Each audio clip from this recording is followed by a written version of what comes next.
Introduction: The Threshold of Silence. They have lied to you from the very first moment you opened your eyes to this world. The entire society, with its incessant hum of hysteria, its cult of distraction, and its terror of the void, has meticulously programmed you to be terrified at the thought of being alone with yourself. They have convinced you, through centuries of biological and cultural indoctrination, that solitude is a punishment. They have sold you the idea that isolation is a dismal waiting room reserved exclusively for the marginalized, the defective, or the failed. They have taught you to feel pity for the individual who sits to eat without company. They have taught you to look with suspicion at anyone who walks without desperately seeking the gaze of another human being.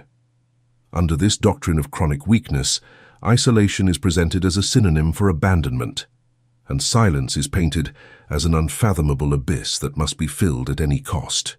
To avoid that silence, the biomass turns on screens, seeks empty conversations, consumes vulgar entertainment, and surrounds itself with people whom, in the depths of their being, they do not even respect.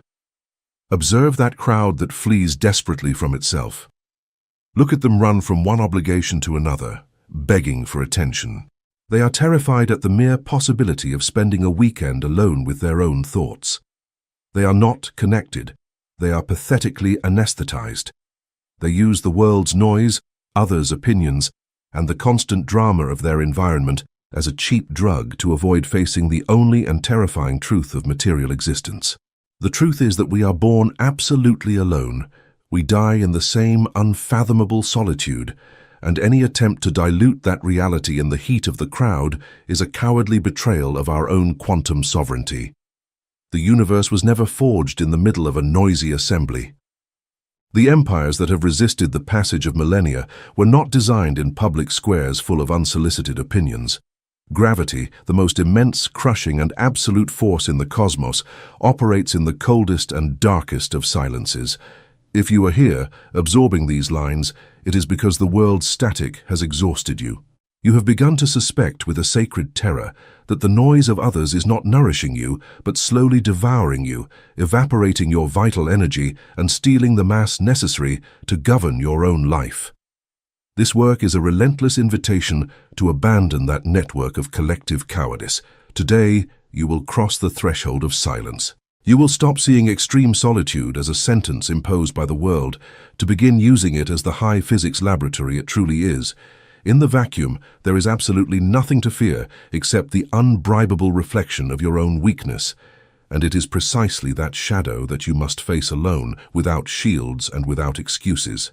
You must face it to be able to forge an unbreakable inner structure. Prepare to unlearn everything they have taught you about human company.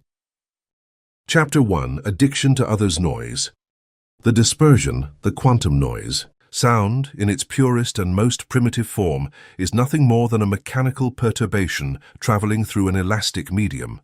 It is kinetic energy displacing molecules, a pressure wave that hits the eardrum and is translated into electrical impulses within the brain. In the vast and relentless architecture of the wild, sound served a vital function. The crack of a dry branch warned of a predator's proximity. A cub's cry demanded immediate protection. Thunder announced the imminent storm. Noise was vital information. However, in the decadent theater of contemporary civilization, this evolutionary alert has been perverted into a weapon of mass destruction aimed at individual sovereignty. Humanity no longer listens to survive. It listens to avoid having to exist. We have entered the era of quantum noise, a state of perpetual dispersion where the biomass has developed a pathological, deep, and paralyzing phobia of silence. Observe the social ecosystem with the aseptic coldness of a researcher. The ordinary individual wakes up. In the first fraction of a second of consciousness, his hand blindly seeks the electronic device that connects him to the global matrix. Before even registering the weight of his own body on the mattress, he has already flooded his prefrontal cortex with the opinions, tragedies, complaints, and demands of hundreds of strangers. Throughout the day, this pattern repeats with a sickly frequency. He puts on headphones to walk down the street, turns on the television as soon as he crosses the threshold of his house, even if he has not the slightest intention of watching it, and constantly seeks to surround himself with crowds, vapid talks, and empty interactions. This behavior is not a trait of sociability or empathy, as indulgent psychology pretends to make you believe. It is the clinical manifestation of a withdrawal syndrome. Modern society is addicted to others' noise because noise functions as a universal solvent for individual responsibility, while there is an external voice hammering the nerve. While there is another's conflict to analyze, a piece of gossip to dissect, or a global crisis to lament, the individual is exempt from the most terrifying task in the universe, looking inward. Others' noise is the general anesthesia that mediocrity injects intravenously to avoid the unbearable pain of its own irrelevance. Let us analyze the physics of this dispersion. Every time you pay attention to an external stimulus that does not add mass to your core, you are suffering a thermodynamic hemorrhage. Your vital energy, that quantum force that should be used to densify your character and structure your empire, evaporates into the periphery. When you sit at a table and participate in a conversation about the weather, about a third party's misfortunes, or about collective fear of the future, you are emitting radiation into the void. You are spending nuclear fuel heating a room that does not belong to you. Quantum noise fragments your mind into thousands of subatomic particles. These orbit around problems over which you have absolutely no jurisdiction. The dispersed man believes that by being informed of everything, participating in all debates, and listening to everyone, he is connected to reality. The mathematical truth is diametrically opposite. By being everywhere, he is nowhere. He is an ectoplasm. He is a thin gas cloud, lacking the cohesive force necessary to alter his environment. When the time comes to make a drastic decision, when life demands an unmovable stance against adversity, the noise addict breaks because he has no mass. He cannot support himself because he has spent decades yielding the foundations of his psyche. He has turned his mental sanctuary into a public square where any peddler, professional victim, or manipulator can enter, install a speaker, and scream their neuroses. Addiction to others' noise is the absolute negation of sovereignty. It is the tacit confession that the individual considers others' thoughts more bearable than his own. In absolute silence, the lies we tell ourselves lose their effect. In silence, mediocrity, cowardice, and wasted time resonate with perfect and devastating acoustics. That is why the crowd flees the vacuum. That is why they prefer the constant friction of toxic relationships, the manufactured urgency of news, and collective hysteria. Quantum noise assures them that, even if their lives lack direction, at least they are not alone in their shipwreck. But the emperor cannot govern a territory if the borders of his perception are open to the constant invasion of low frequencies. To regain control of your gravity, the flow must be interrupted violently. The collapse, the centripetal force. The transition from the state of gaseous dispersion to the immobility of dense matter does not occur through passive reflection. Regaining the vital energy stolen by others' noise demands the application of a mechanism of extreme physics. The collapse. You must invoke the centripetal force to tear your attention from the world. You must force it to turn with unshakable violence toward your own geometric center. This is the process of acoustic amputation and tactical isolation. The first step of the collapse is the mechanical closure of the entry ports. This is not a metaphor. It is a logistical order. You must undergo rigorous periods of deprivation. This implies turning off devices, closing the doors of your environment, and refusing to participate in the machinery of trivial exchange. When you cut off the supply of external static, the brain, conditioned for years to receive dopamine through social friction, will enter a state of acute biological panic. Centripetal force begins to act, and the initial resistance is fierce. In the precise instant the noise stops, and you are left alone with the walls of a room in complete silence, you will experience the withdrawal syndrome of the ego. You will feel a psychic itch, an oppressive anxiety in the chest, and an electric impulse. This impulse will command you to seek a distraction. Your mind will lie to you. It will tell you that you are missing something crucial, that someone might need you, that isolation is harmful to your health. You will ignore those alarms with the clinical contempt of a surgeon removing a tumor. That pain is residual noise leaving. It is the friction of your atoms trying to readjust to the absence of external stimuli. To execute the collapse successfully, you must sit in the center of that unbearable vacuum and apply an immense force of attraction upon yourself. When instinct asks to emit energy, to complain or plan, you will drag it back. You will anchor your mind to the heaviness of your own skeletal structure.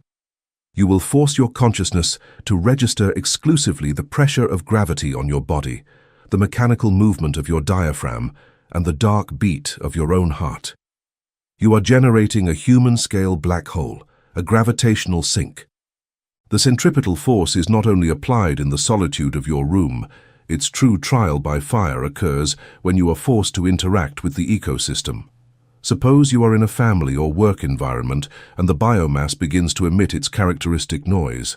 Someone starts a complaint about the economy, another drags you. The dispersed individual would absorb those waves and lose his mass, contributing his own words to the chaos. You, in full collapse, will activate the shield of centripetal force. Instead of emitting energy toward them, you will retract it. You will not argue. You will not offer comfort, advice, or debate. Literally, you will assimilate the sound wave, let it crash against the event horizon of your own immobility, and disintegrate it without returning absolutely anything. You will observe them with a flat gaze, devoid of interest or toxic empathy. You will let their words float in the air and die for lack of echo. The friction this generates in the interlocutor is devastating.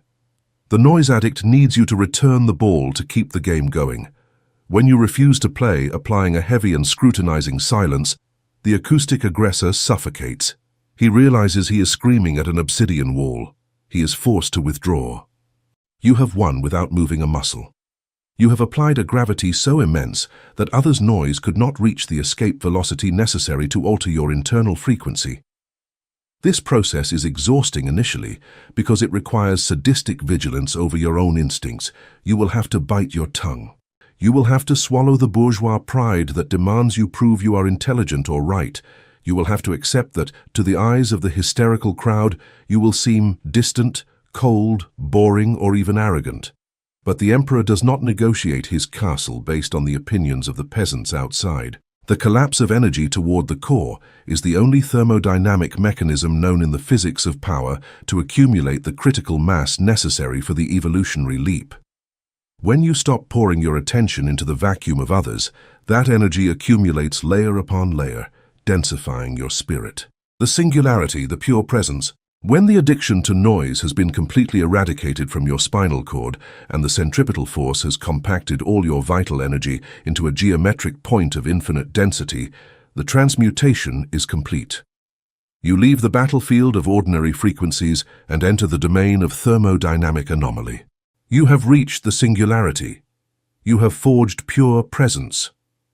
In astrophysics, the singularity is the center of a black hole, where matter has been crushed to such an extent that normal laws of space and time cease to function. There is only a monstrous, silent, and undeniable gravity that dictates orbits. In the metaphysics of human character, the singularity is the state of massive immobility and absolute power. It is the coronation of the individual who has ceased to be a reactive spectator to become the first cause of his environment.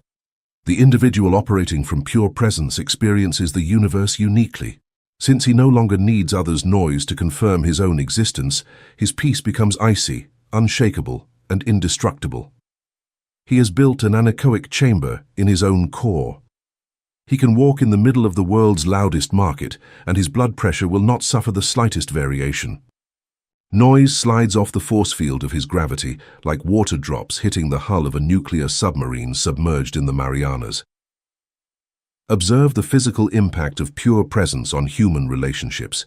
When you reach this singularity, your mere physical presence in a room alters the barometry of the space. You no longer need to speak to command respect. The biomass is used to measuring authority by voice volume, aggressive body language, or status ostentation. But you have transcended those children's games. Your authority is now purely contractive. You enter a meeting room and simply breathe. You do not demand silence. You impose it through the immensity of your own vacuum. People around you, gaseous and volatile creatures, will instinctively feel they have entered the gravitational field of a superior astronomical object. They will notice that you do not blink nervously, that your movements are slow. They will discover, with a reverential terror, that you are completely immune to their attempts to provoke, frighten, or seduce you with trivialities. By not emitting radiation, by not seeking approval or trying to please, you become an impenetrable mystery. And the human being deeply fears what he cannot alter. This massive immobility causes others to bend to your rhythm. If they spoke loudly before, now they will lower their voice. If they demanded immediate answers, now they will hesitate before daring to formulate a question. You have become the master of time in that room because space always curves for mass. The singularity is the final death of anxiety and the consecration of passive power. The ordinary man struggles all his life to make the world listen to him. The quantum emperor conversely stops all friction. He compacts. He becomes infinitely heavy and absolutely silent in the here and now. By doing so, he discovers the most beautiful irony of power mechanics. When you stop chasing the world and lock yourself in the crushing perfection of your own center, the entire world, with all its people, opportunities, and resources, is irremediably sucked into your orbit. Chapter 2. The Social Fast. Modern civilization is an ecosystem perfectly designed to keep your nervous system in a state of chronic inflammation. They force you to consume the emotional garbage and static noise of those around you without allowing you a single second of truce or purification. Every trivial interaction, every unjustified complaint you listen to out of pure bourgeois courtesy is a real toxin entering your bloodstream. You have voluntarily become the acoustic garbage bin for mediocre people who do not know how to govern their own lives. The thermodynamic cost of processing the existence of others is the real clinical cause of your perpetual exhaustion. You are not tired from physical labor. You are exhausted because the biomass drains your vital energy daily until your spiritual core is empty. To stop this lethal hemorrhage and recover your mass, the only mathematical and physical cure that exists is the brutal application of the social fast. You must immediately close all access routes to your mind and seal the vault of your consciousness with unbreakable lead. The social fast is not a passive spiritual retreat nor a cowardly pause to relax. It is a quantum containment chamber where you execute an act of geometric violence against your own parasitic environment to reclaim the absolute sovereignty of your time and your space. It consists of the dictatorial and non-negotiable decision to cut off all supply of external static. You will turn off your devices, lock the doors, and deny the outside world the sacred privilege of accessing your gravitational field for a period of time. During this tactical and calculated confinement, there will be no glowing screens, no apocalyptic news, and no sterile conversations. You will disappear from the three-dimensional map to undergo the rawest, most sadistic, and most necessary detox you have ever experienced. At the exact moment you execute this closure and the noise stops, the true biological hell begins. Your reptilian brain, addicted to the friction of the biomass, will register the acoustic and social void as an imminent threat of death by total isolation. You will begin to feel emotional withdrawal symptoms. It is a physiological and tangible response that will oppress your chest. You will feel an itch under your skin and an electrical impulse in your hands, begging you to find a screen to anesthetize the pain of silence. Your ego, that cowardly parasite that only survives when other people look at it and validate it, will begin to suffocate from a lack of social oxygen. It will scream inside your skull that you are going crazy and will demand that you break the confinement for company. The weak man, the one who lacks density and gravity, inevitably breaks in the first hour of this experiment. He stands up in a cold sweat, turns on his phone, and breathes a sigh of relief, seeing empty notifications, kneeling once again before his cybernetic master. But you will not yield to cellular panic. You will tie yourself to the chair in your room with titanium chains forged in your own absolute will. You will let the terror of isolation strike your mind, and you will resist the impact without moving a single physical millimeter. You will endure boredom until it crushes your lungs. Boredom is nothing more than the tantrum frustration of an addicted mind denied its dose of noise. You will chew on that frustration, swallow it whole, and dissolve it completely in the corrosive acid of your stillness. If you manage to resist the onslaught of the first hours and keep the doors sealed, your organism will understand that internal rebellion is useless. The acute panic will begin to descend, giving way to the second phase of the social fast, the gastric emptying of your spirit. Since you are no longer ingesting the new emotions of others or solving third-party crises, your mind is forced by physics to digest the rotting mass it has accumulated. In the silence of your confinement, toxic memories and rusted resentments will begin to surface. You will remember past insults you didn't answer out of cowardice, humiliations you kept secret, and weak decisions you made to fit into groups you despise today. Your mind will project all these structural flaws onto the ceiling of your room with a lethal clarity. Do not try to turn off that projector or run away from the guilt. Let it run freely. These painful memories that rise to the surface during your isolation are the purifying fever of your soul. You are metabolizing the garbage that prevented you from reaching critical mass. In your absolute and hermetic solitude, you do not have to maintain any diplomatic composure. If you need to feel shame burning your guts for having been a weak individual, feel it to the marrow of your bones. Let the merciless fire of silence burn away all those weeds. As the hours pass in the vacuum chamber, you will notice those memories lose their paralyzing emotional charge. What was once a sharp pain in your chest becomes a simple, cold, and archived statistical data point. Your spiritual liver is actively cleaning your blood. The internal noise, which was deafening at the beginning of the confinement, will begin to lower in volume and frequency. The static will gradually disappear, slowly revealing the solid architecture of the true beast that inhabits beneath all of your social masks. And then the quantum transmutation occurs.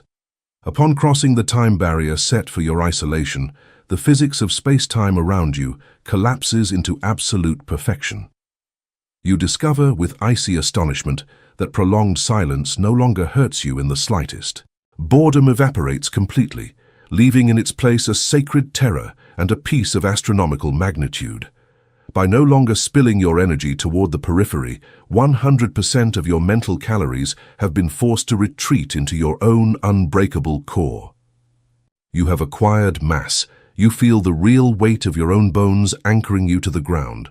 You experience a colossal gravity that keeps you upright. You have become a neutron star, cold and dark, floating with sheer majesty in the center of an entirely empty galaxy. In this supreme state, the social fast ceases to be a painful sacrifice and becomes the greatest of thermodynamic pleasures. You begin to get intoxicated with pure sovereignty. You feel your lungs expand, forcefully claiming all the oxygen in the closed room for yourself. You realize that the childish need for other people to validate your existence was a pathetic humiliation belonging to a slave who is now dead. You discover that you don't need anyone to speak to you, because the only voice with true authority resonates in your ribcage. You have cured the disease of the parasitic echo. You have transmuted into a closed, self-sufficient and impenetrable system. By isolating yourself, you understood the outside world was not your energy source, but your drain. By closing the taps, you possess a reactor. But tactical isolation is a training ground, not a cemetery. The inescapable moment arrives when you must unlock the gears of the vault, turn on your devices again, and open the heavy doors to go out and reclaim your rightful territory in the three-dimensional world. When the clock marks the end of your fast and you cross the threshold back into the light, you will no longer be the reactive biomass that entered. You will go out and observe humanity running in terror, but their high-pitched noise and hysteria will no longer affect you. Upon sitting at the table with your family or business partners, they will immediately notice something in your ecosystem has drastically changed. They will notice your presence is now much denser, opaque, and terrifying. You will speak less, smile less, take up more space. When someone tries to drag you into their storm of complaints or tell you a vulgar gossip, you won't feign interest to please them. You will look at them with the cold, calibrated eyes of one who has visited the absolute void and returned unharmed, applying your gravity. Your silence will not be perceived as shyness or ignorance. It will be instinctively interpreted as the lead wall of a predator in perfect rest. The biomass will understand, on a purely cellular level, that your attention is now the most expensive and scarce resource there. They will stop trying to use you as their acoustic trash can, knowing with absolute certainty that if they cross your tolerance line, you will not argue or raise your voice. You will simply apply the social fast on them, turn around, and leave them talking to themselves. By empirically demonstrating that you enjoy extreme solitude 1,000 times more than ordinary company, you become an unmanipulable organism. No one can threaten to take company away from an individual who has successfully made isolation their own private paradise. This thermodynamic fast must become a recurring tool in your strategic arsenal. It is the mandatory reset of your inner empire. Every time you feel that the static of the world is beginning to blur your vision or weaken your core, you will execute the absolute closure. You will cut the communication cables without warning. You will submerge yourself again in the aseptic darkness of your vault. You will cleanse your veins of any external influence that managed to filter in and recharge your reactors until internal pressure peaks. Extreme solitude was never a place designed for fragile spirits. Fragility is instantly crushed by the weight of the void. Solitude is the only dark altar where the strong can kneel before their own immensity, right before they rise to completely crush the outside world. Understand that constant human interaction is a lethal diet that accelerates old age and weakens the will. Every hour you spend listening to trivialities is an hour the universe deducts from your reigning time. Protect your borders with absolute, unapologetic cruelty. Do not feel the slightest guilt for disappearing without a trace. Whoever demands your continuous time is a vampire who disrespects your sovereignty. Your sudden and prolonged absence is the best filter to purge your ecosystem of those who only sought you to consume you. Prolonged silence recalibrates your geometric vision. By no longer seeing the faces of the biomass, you begin to see the real structures of power, the hidden currents of manipulation, and the critical flaws in your own defense system that desperately need to be repaired. When you regain the ability to endure your own gaze in the absolute void without feeling the urge to flee, you will know the transformation is complete. You will have killed the emotional beggar in your guts and crowned the only legitimate dictator of your entire life. Maintain this practice with an unshakable military discipline. The world will try to seduce you with constant invitations, empty commitments, and artificial urgencies designed to steal your critical mass. Reject those traps with a cold, negative devoid of any emotion. Your energy is finite and sacred. Require it all to maintain the orbit of your own planet. Allow others to be offended by your tactical distancing. The offense of an inferior being does not have the necessary weight to alter the trajectory of a supermassive star. By mastering the science of the social fast, you take ownership of time itself. You are no longer a victim dragged by the current of days. You are the concrete dam that stops the river's flow at will, accumulating all the hydroelectric force in your immovable interior. This is the undeniable physics of absolute power. Abstain from the noise. Sanction the crowd with your absence. Breathe the cold majesty of your confinement, and emerge only when you decide it is the exact moment to impose your iron will upon the fragile outside world. Chapter 3: The Forge of Conscious Matter. The human body has ceased to be considered a sovereign territory to become a simple and pathetic waiting room. If you stop to observe the urban ecosystem with the optics of a predator evaluating its prey, you will notice a thermodynamic anomaly that infects the vast majority of the species. People walk, talk, and breathe, but their bodies are empty. They are biological containers that have been abandoned by their own owners. The consciousness of modern man has evacuated the flesh to take refuge in the stratosphere of abstraction, fleeing from pain, from wear and tear, and from the relentless reality of terrestrial gravity. They have become three-dimensional holograms, low-density specters. They wander through the physical world without anchoring, without weight, and consequently, without the slightest trace of authority. This disconnection is not an evolutionary accident. It is the result of a system designed to keep you in a gaseous state. When the mind separates from the peripheral nervous system, the individual loses impact. He lives projected toward a future that does not exist, calculating imaginary disasters, or trapped in the poisonous nostalgia of a past that is already quantum dust. While his intellect orbits miles away in a haze of chronic anxiety, his ribcage, his tendons, and his bones are left at the mercy of inertia. They eat without registering taste. They walk stumbling over their own steps, hunched over, yielding to atmospheric pressure as if the simple act of existing were an unbearable burden. By not inhabiting their anatomy, the ordinary human being loses his critical mass. And the most innegotiable law of the material universe is that reality never obeys a ghost or a shadow. For your will to have the real capacity to alter the environment, shape circumstances, and subdue the hysteria of those around you, you must abandon the realm of ectoplasms. You must force the re-entry of your mind into the dense and brutal atmosphere of your own biology.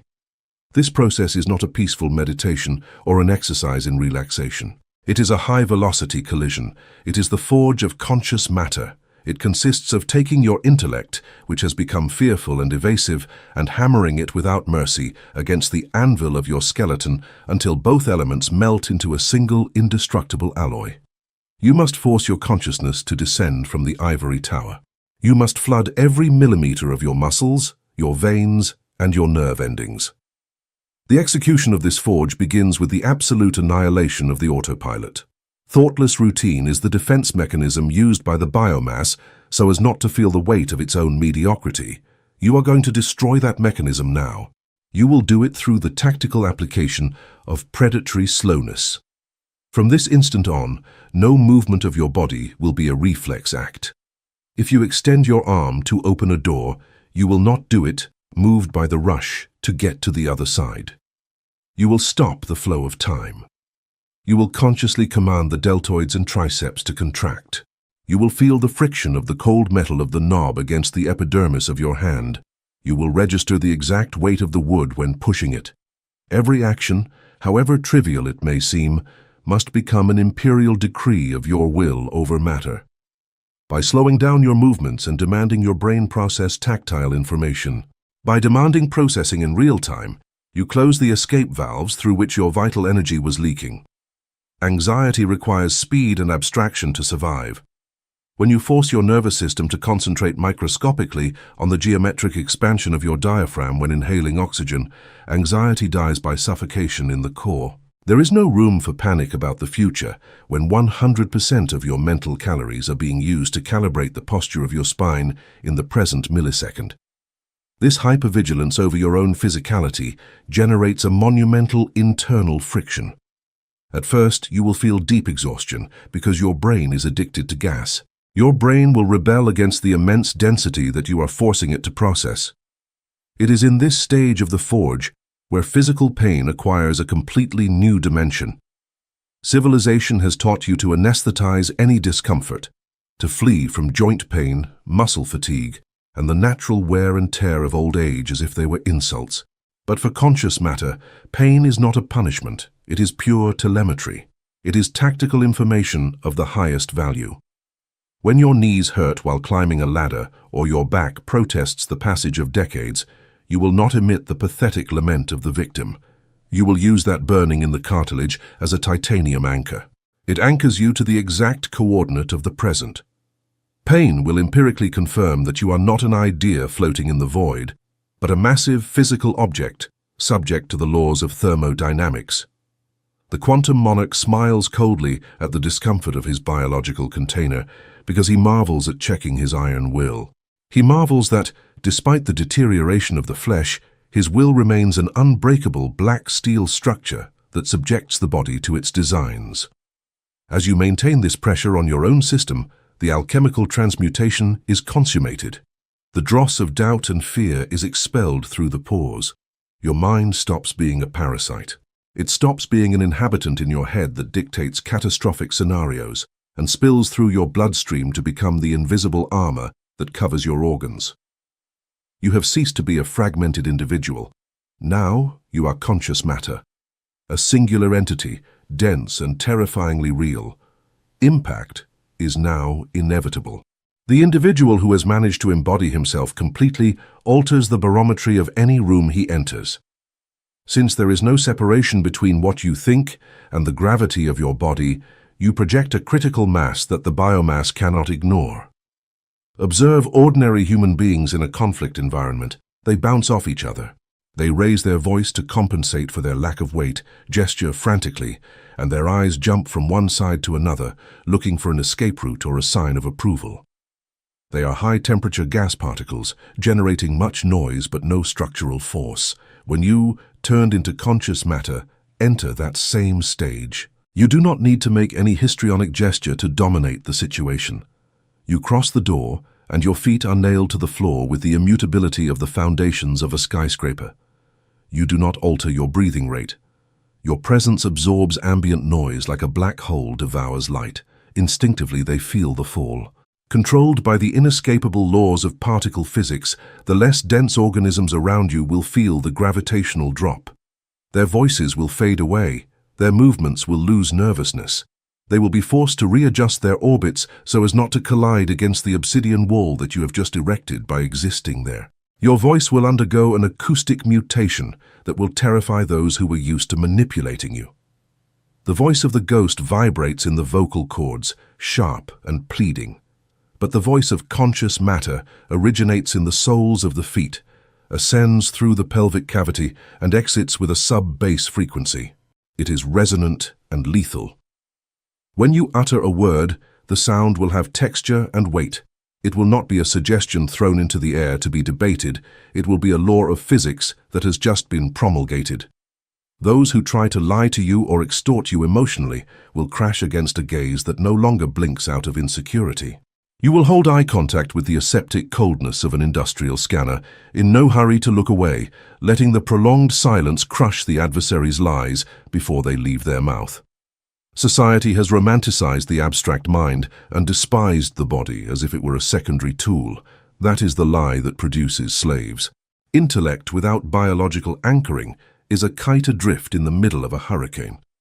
Only when you force your intelligence to descend into the mud of your own biology, only when you make every thought weigh as much as a block of granite, do you acquire the capacity to alter reality. Stop living in the clouds of theory. You must stop overanalyzing problems as if you were not part of the material plane. Force yourself to feel the friction of the air, the pressure of gravity, and the hardness of the ground. Use your skin as a sensor of truth. Your nervous system is the bridge between your sovereign will and the subatomic particles of the world. If you do not inhabit your hands, you cannot hold your destiny. If you do not inhabit your legs, you cannot sustain your stance. The monarch does not think about power, he weighs it. He does not plan his presence, he imposes it through the sheer density of his cellular structure. Every breath is a compression of energy. Every heartbeat is a drum of war against the entropy of the surroundings. You are a biological fortress. Your bones are the columns of a temple that does not bow to the wind of social opinion. You must become so physically present that your silence is felt as a physical impact on the chests of the weak and the dispersed. Dare to fuse your unshakable will with the fragility of your flesh and become the only unmovable object in a world condemned to eternal dispersion. Crystallize. Condense. Sink your roots into the center of the earth and watch from your throne of stone how the phantoms of the biomass vanish into the mist of time. You are the mass. You are the gravity. You are the only reality that matters in this coordinates. Breathe. Stay still. Rule. Chapter 4. The Merciless Mirror. Light, upon hitting a surface, reflects. It is an elementary principle of optics. However, in the vast and intricate architecture of the human psyche, this physical principle has been systematically sabotaged. The ordinary mind is a mechanism designed by millennia of cowardly evolution to distort the light of truth before it penetrates, before it manages to penetrate the retina of consciousness. You have built, over the decades, an intricate labyrinth of prisms, frosted glass, and concave lenses whose sole and exclusive function is to protect your ego from the destructive impact of reality. When the light of your own failures, of your self-betrayals, attempts to illuminate. When it tries to illuminate your interior, this system of deforming mirrors diverts the beam of light. It fragments it, it softens it. It turns it into a diffuse shadow that you call bad luck, adverse circumstances, or the cruelty of others. The entire humanity has signed an unwritten social contract based on mutual toxic compassion. This ecosystem of mediocrity is sustained by an unshakable rule. I will validate your excuses and applaud your role as a victim, as long as you validate mine and do not force me to look at my own blood-stained hands. This is how the biomass survives the unbearable lightness of its own existence. They huddle in herds to tell stories. They tell each other stories where they are always the misunderstood protagonists, the martyrs of an unjust universe, the tragic heroes to whom destiny, the economy, the government, or the family have denied the crown they supposedly deserved. But you no longer have the right to participate in that theater of misery. You have sealed the doors of isolation. You have forged your conscious matter and expelled the static of others' noise from your nervous system. You have stayed irremediably alone. And in extreme solitude, when the oxygen of social validation runs out and accomplice applause disappears, the labyrinth of deforming prisms collapses. The labyrinth collapses under its own weight. Excuses need an audience to exist. The victim narrative requires a court to listen to it. In the aseptic darkness of your own vault, with no one to point the accusing finger at, you find yourself, face to face and without escape, before the only instrument that the physics of power holds. The physics of power does not allow altering, the merciless mirror. This mirror is not a silvered glass surface. It is the implacable, cold, and absolute accounting of your decisions projected onto the canvas of your consciousness. When you sit in the immobility of your isolation, devoid of the comfort of the mobile phone, it turns on. And what it reflects is not your biological face, nor your wrinkles, nor the natural decay of your cells. What it reflects is the thermodynamic structure of your character. It shows you, with terrifying resolution, all the times you chose the path of least thermal resistance. It returns the exact image of the moment you bowed. You bowed your head before a lack of respect because you were terrified of confrontation. It shows you the X-ray of your financial mediocrity, revealing that it was not the system that ruined you, but your own laziness, your inability to calculate risk, or your cowardice to execute the necessary action in the precise millisecond. Observing this reflection without looking away generates a pain that tears through the spinal cord. It is an agony that society has taught you to avoid at all costs by prescribing pills of cheap self-esteem. Your biological instinct, seeing itself cornered by the ugliness of its own claudications, will attempt to trigger flight. You will feel nausea. You will feel an iron knot in your stomach. Your ego, that parasite that feeds on the lie of its own unproven greatness, will scream, demanding mercy. It will try to seduce you with memories where you were noble, where you helped others, where you were the undisputed victim of a perverse villain. Your mind will offer you anesthesia. It will tell you not to be so hard on yourself, that you are human, that erring is natural, that you did the best you could with the tools you had. If you accept that anesthesia, if you swallow that pill of comfort and look away from the mirror, the process of sovereignty will have ended forever. You will return to the ranks of the biomass, turned into a slave who had the key to his chains in his hand but preferred the warmth of the prison to the abyssal cold of freedom. To transcend the condition of victim, you must nail your feet to the ground, open your eyes until your retinas burn, and hold the gaze against your own rot. You must execute what in the forensic science of the spirit is called the autopsy of cowardice. A forensic doctor does not feel pity for the corpse on the steel table. He does not cry for the necrosed organ. He simply takes the scalpel, makes the incision, extracts the putrid mass, weighs it on a scale, and documents the cause. He documents the cause of systemic failure with mathematical coldness. You must become the forensic scientist of your own history. You are going to take every trauma, every humiliation, every loss, and every failure you have accumulated over the decades, and you are going to dissect them under the harsh light of absolute responsibility. The guiding principle of this autopsy, the gravitational law that separates monarchs from servants, is the dictatorial assumption of 100% of the guilt. From this quantum millisecond, you declare yourself the sole, absolute and undeniable cause of all the pain, misery and chaos that exists in your ecosystem. The ordinary mind will rebel violently against this premise. Your intellect will argue with hysteria. How can I be the one to blame for my partner stealing from me? How can I be responsible for my partner betraying me or my children abandoning me? I was good. I gave my trust. They are the monsters. Crush that rebellion. Suffocate that argument with the weight of black granite. If your partner stole your assets, the fault is exclusively yours for having been a blind strategist. It was your analytical laziness that prevented you from auditing the accounts. It was your cowardice to demand transparency that allowed the parasite to grow in your vitals. You handed the keys of your castle to a stranger for the bourgeois comfort of not having to guard the walls. If your partner betrayed or belittled you, the fault is mathematically yours for having tolerated the first, tiny, and imperceptible lack of respect years ago. You proved to that individual that crossing your limits had no cost. It had no lethal consequences. You devalued your own currency by staying in a territory where your presence was not venerated with sacred terror.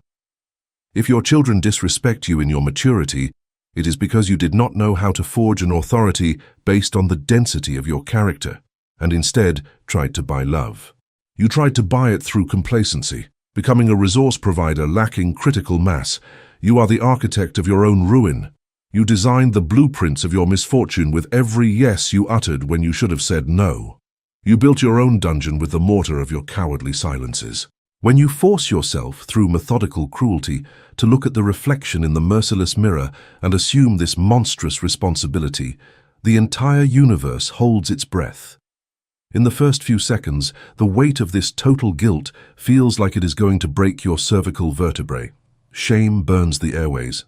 It is an annihilation of the ego so deep and devastating that the vast majority of human beings prefer to die physically before facing it. But here is where the most jealously guarded secret of the thermodynamics of power is revealed.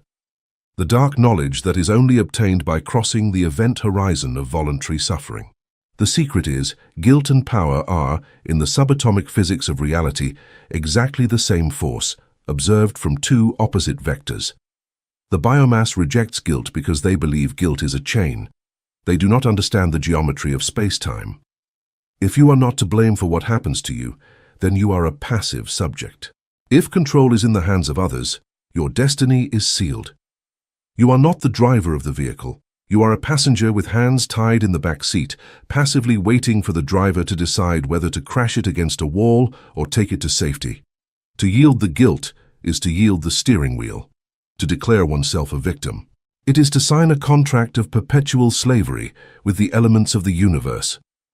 But in the precise instant you swallow the bile of your own failure, look at the merciless mirror and decree, I am the cause of this hell. I allowed them to humiliate me. My weakness generated this betrayal. The polarity of the universe inverts. It inverts violently. If you had the power to build such an abysmal level of destruction and ruin in your life, it means by a simple equation of quantum balance that you possess the infinite, innegotiable, and absolute power to build your own empire. By snatching the guilt from your enemies, you snatch the power. By snatching it from your ex-partners, the system, and your past, you are tearing the power from their hands. You are energetically castrating them. They are no longer the tyrants who ruined your life.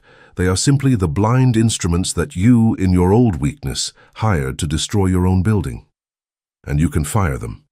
If you hired them, you can fire them, annihilate them, or use them as stepping stones to ascend. The quantum monarch, the conscious matter that rules its existence with the gravity of a black hole, is a devourer of guilt. He claims responsibility for every event that occurs within the circumference of his event horizon. He does not allow anyone else to have the audacity to feel responsible for what affects him, because responsibility is the currency of absolute control. Once you have survived the autopsy of cowardice, once you have endured the unbribable gaze of the mirror and purified yourself in the fire of your radical responsibility, once you have done that, fear disappears. Fear is nothing more than the anticipation of a pain that the ego does not believe itself capable of processing. But if you have already voluntarily inflicted upon yourself the greatest pain in the cosmos, the pain of seeing yourself stripped of all lies, the world loses its intimidation.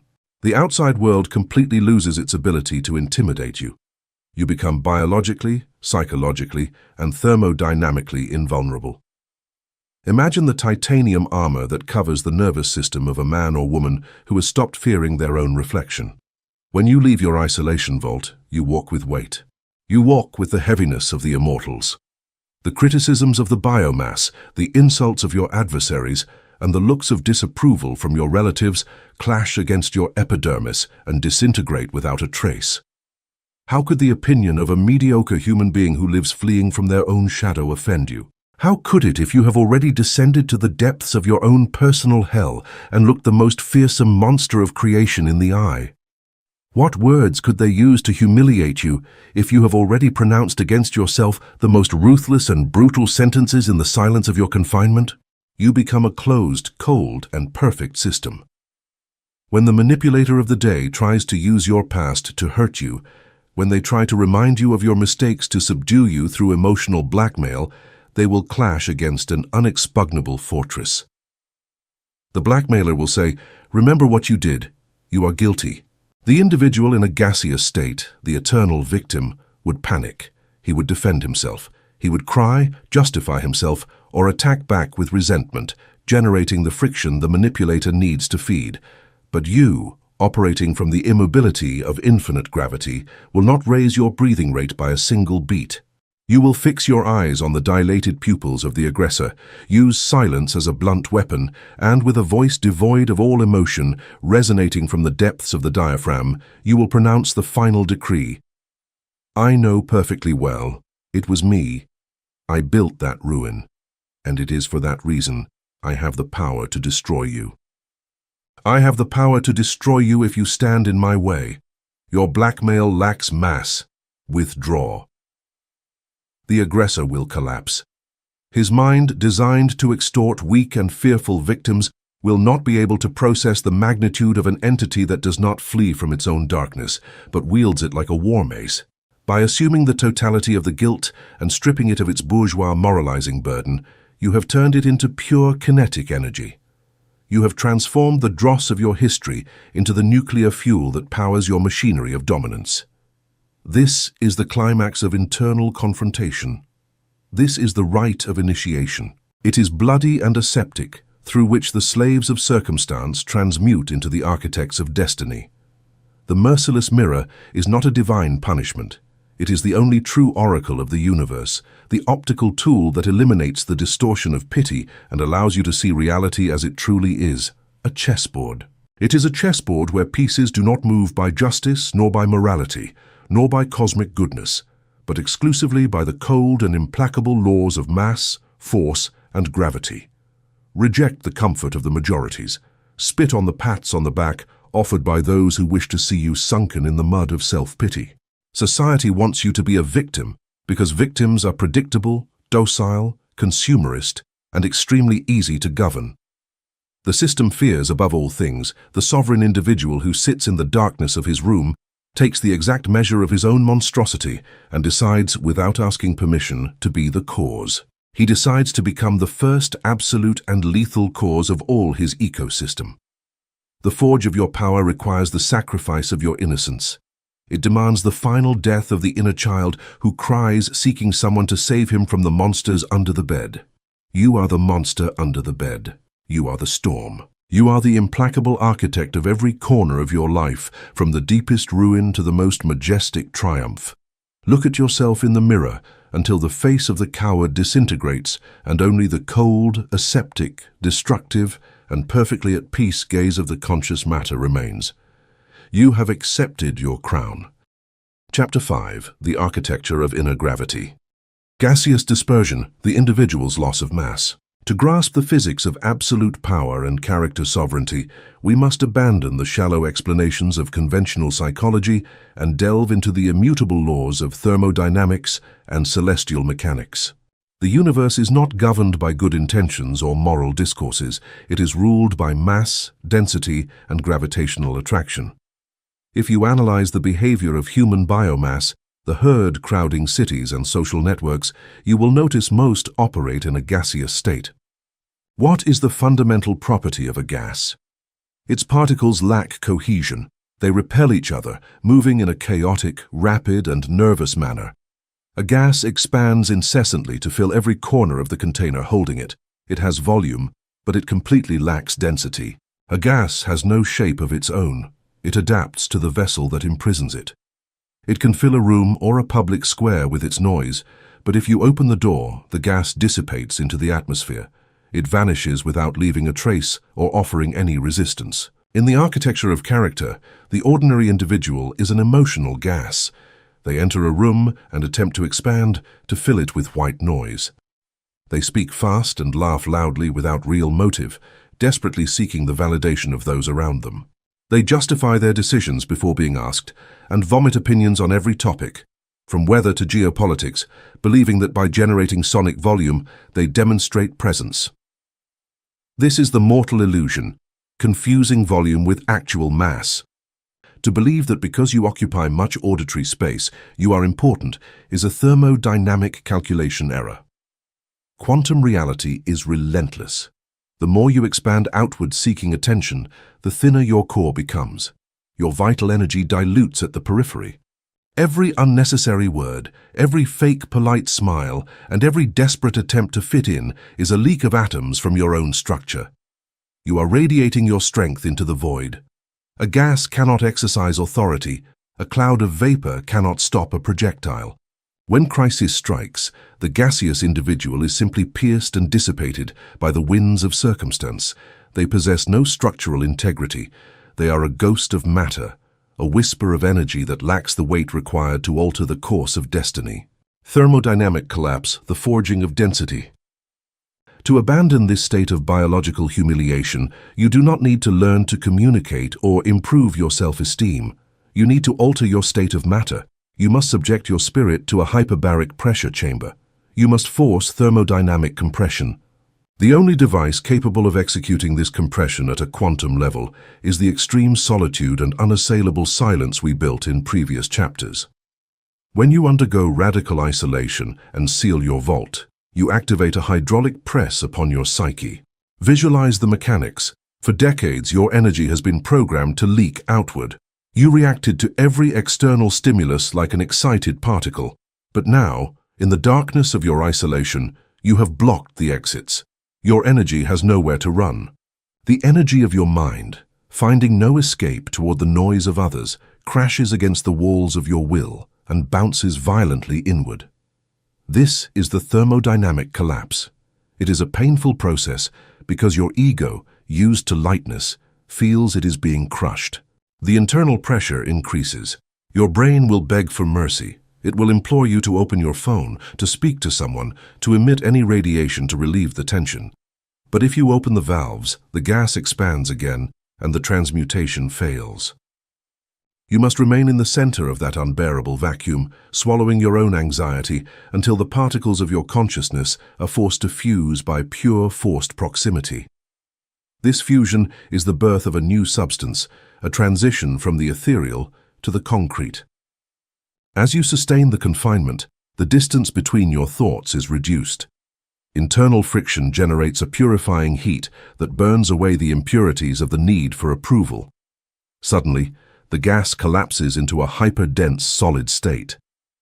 You have accumulated all your strength in a singular point within your diaphragm. You have acquired mass. You have crystallized. Now you are a block of black granite, cold and immovable. You are no longer a cloud. You are a monument of condensed will. The singularity, the birth of inner gravity. In general relativity, gravity is not an invisible force pulling objects. It is the curvature of space-time generated by a colossal mass. If you place a cannonball on an elastic net, the net sinks. Any smaller object that approaches will roll toward the center. The cannonball does not have to strive to attract the marbles. It simply weighs, exists, and dominates. By reaching the singularity through isolation, your spiritual anatomy assumes this same cosmic architecture. Inner gravity is born. You stop emitting supplicant radiation and become a gravitational sink. You are now the heaviest entity in your ecosystem. Your presence acquires a quantum weight that biomass cannot ignore, for you are the first cause of your surroundings.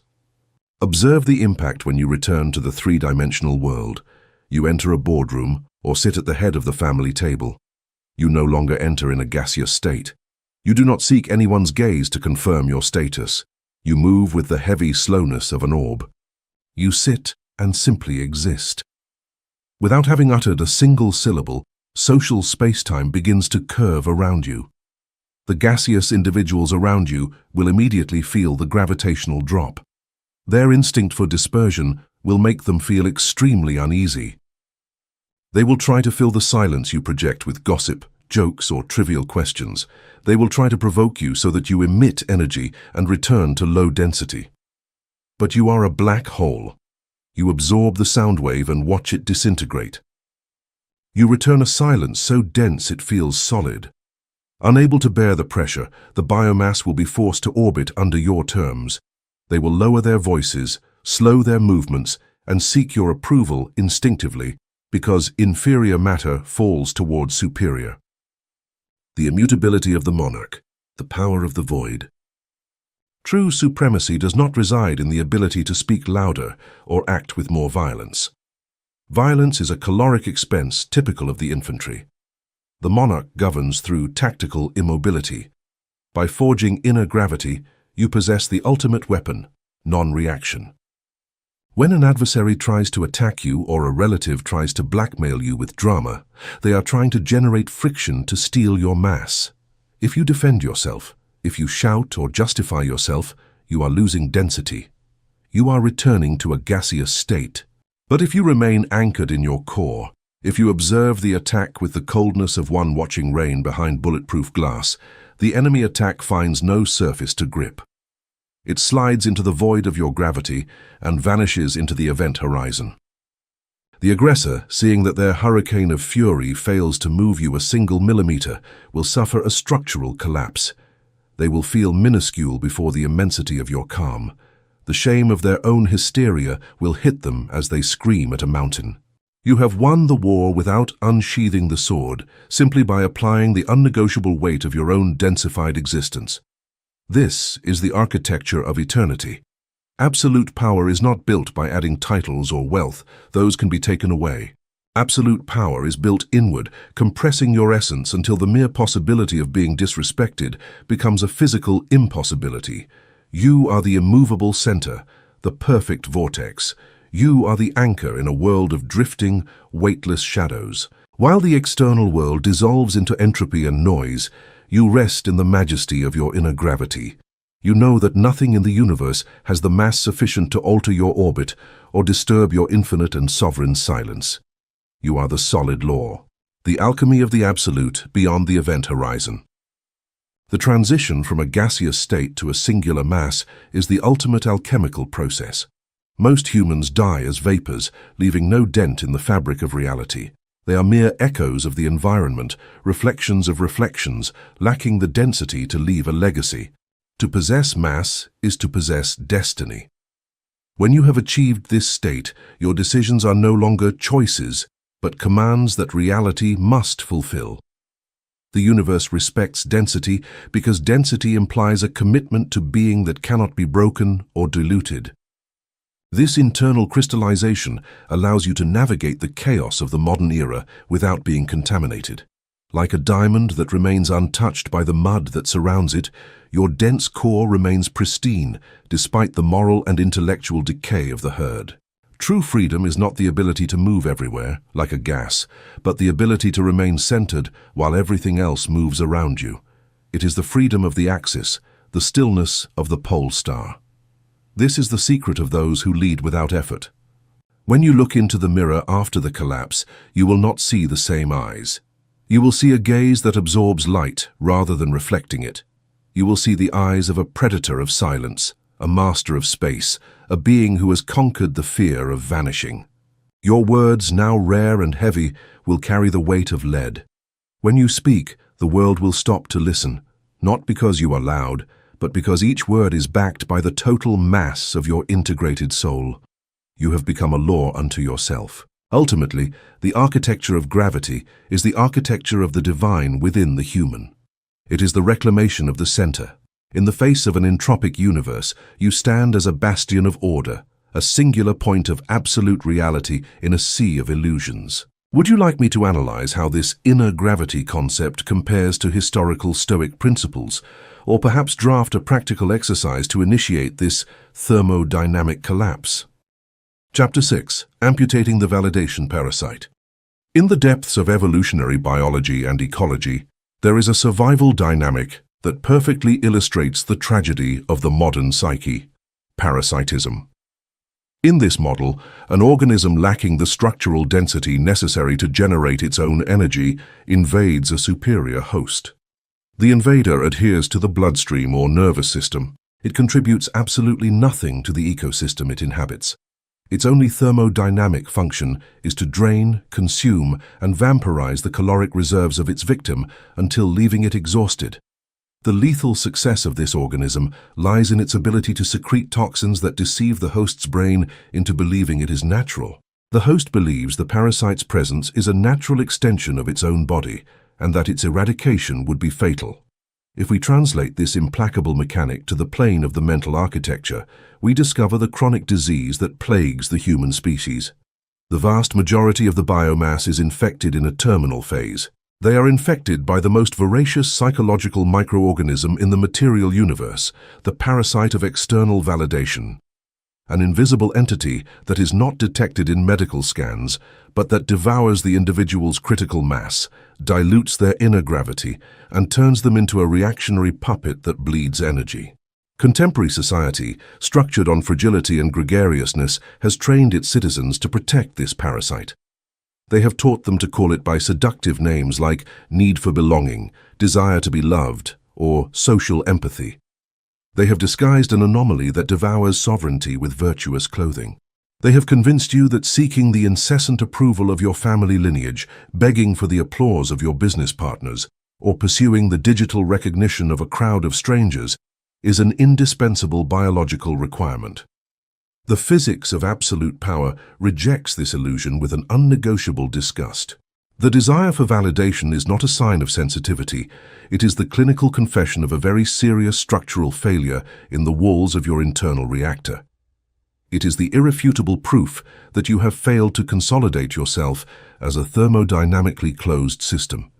It is the symptom of a cracked vessel. Unable to contain its own vacuum, the vessel spills its fuel on the ground, waiting for someone else to come and clean up the mess.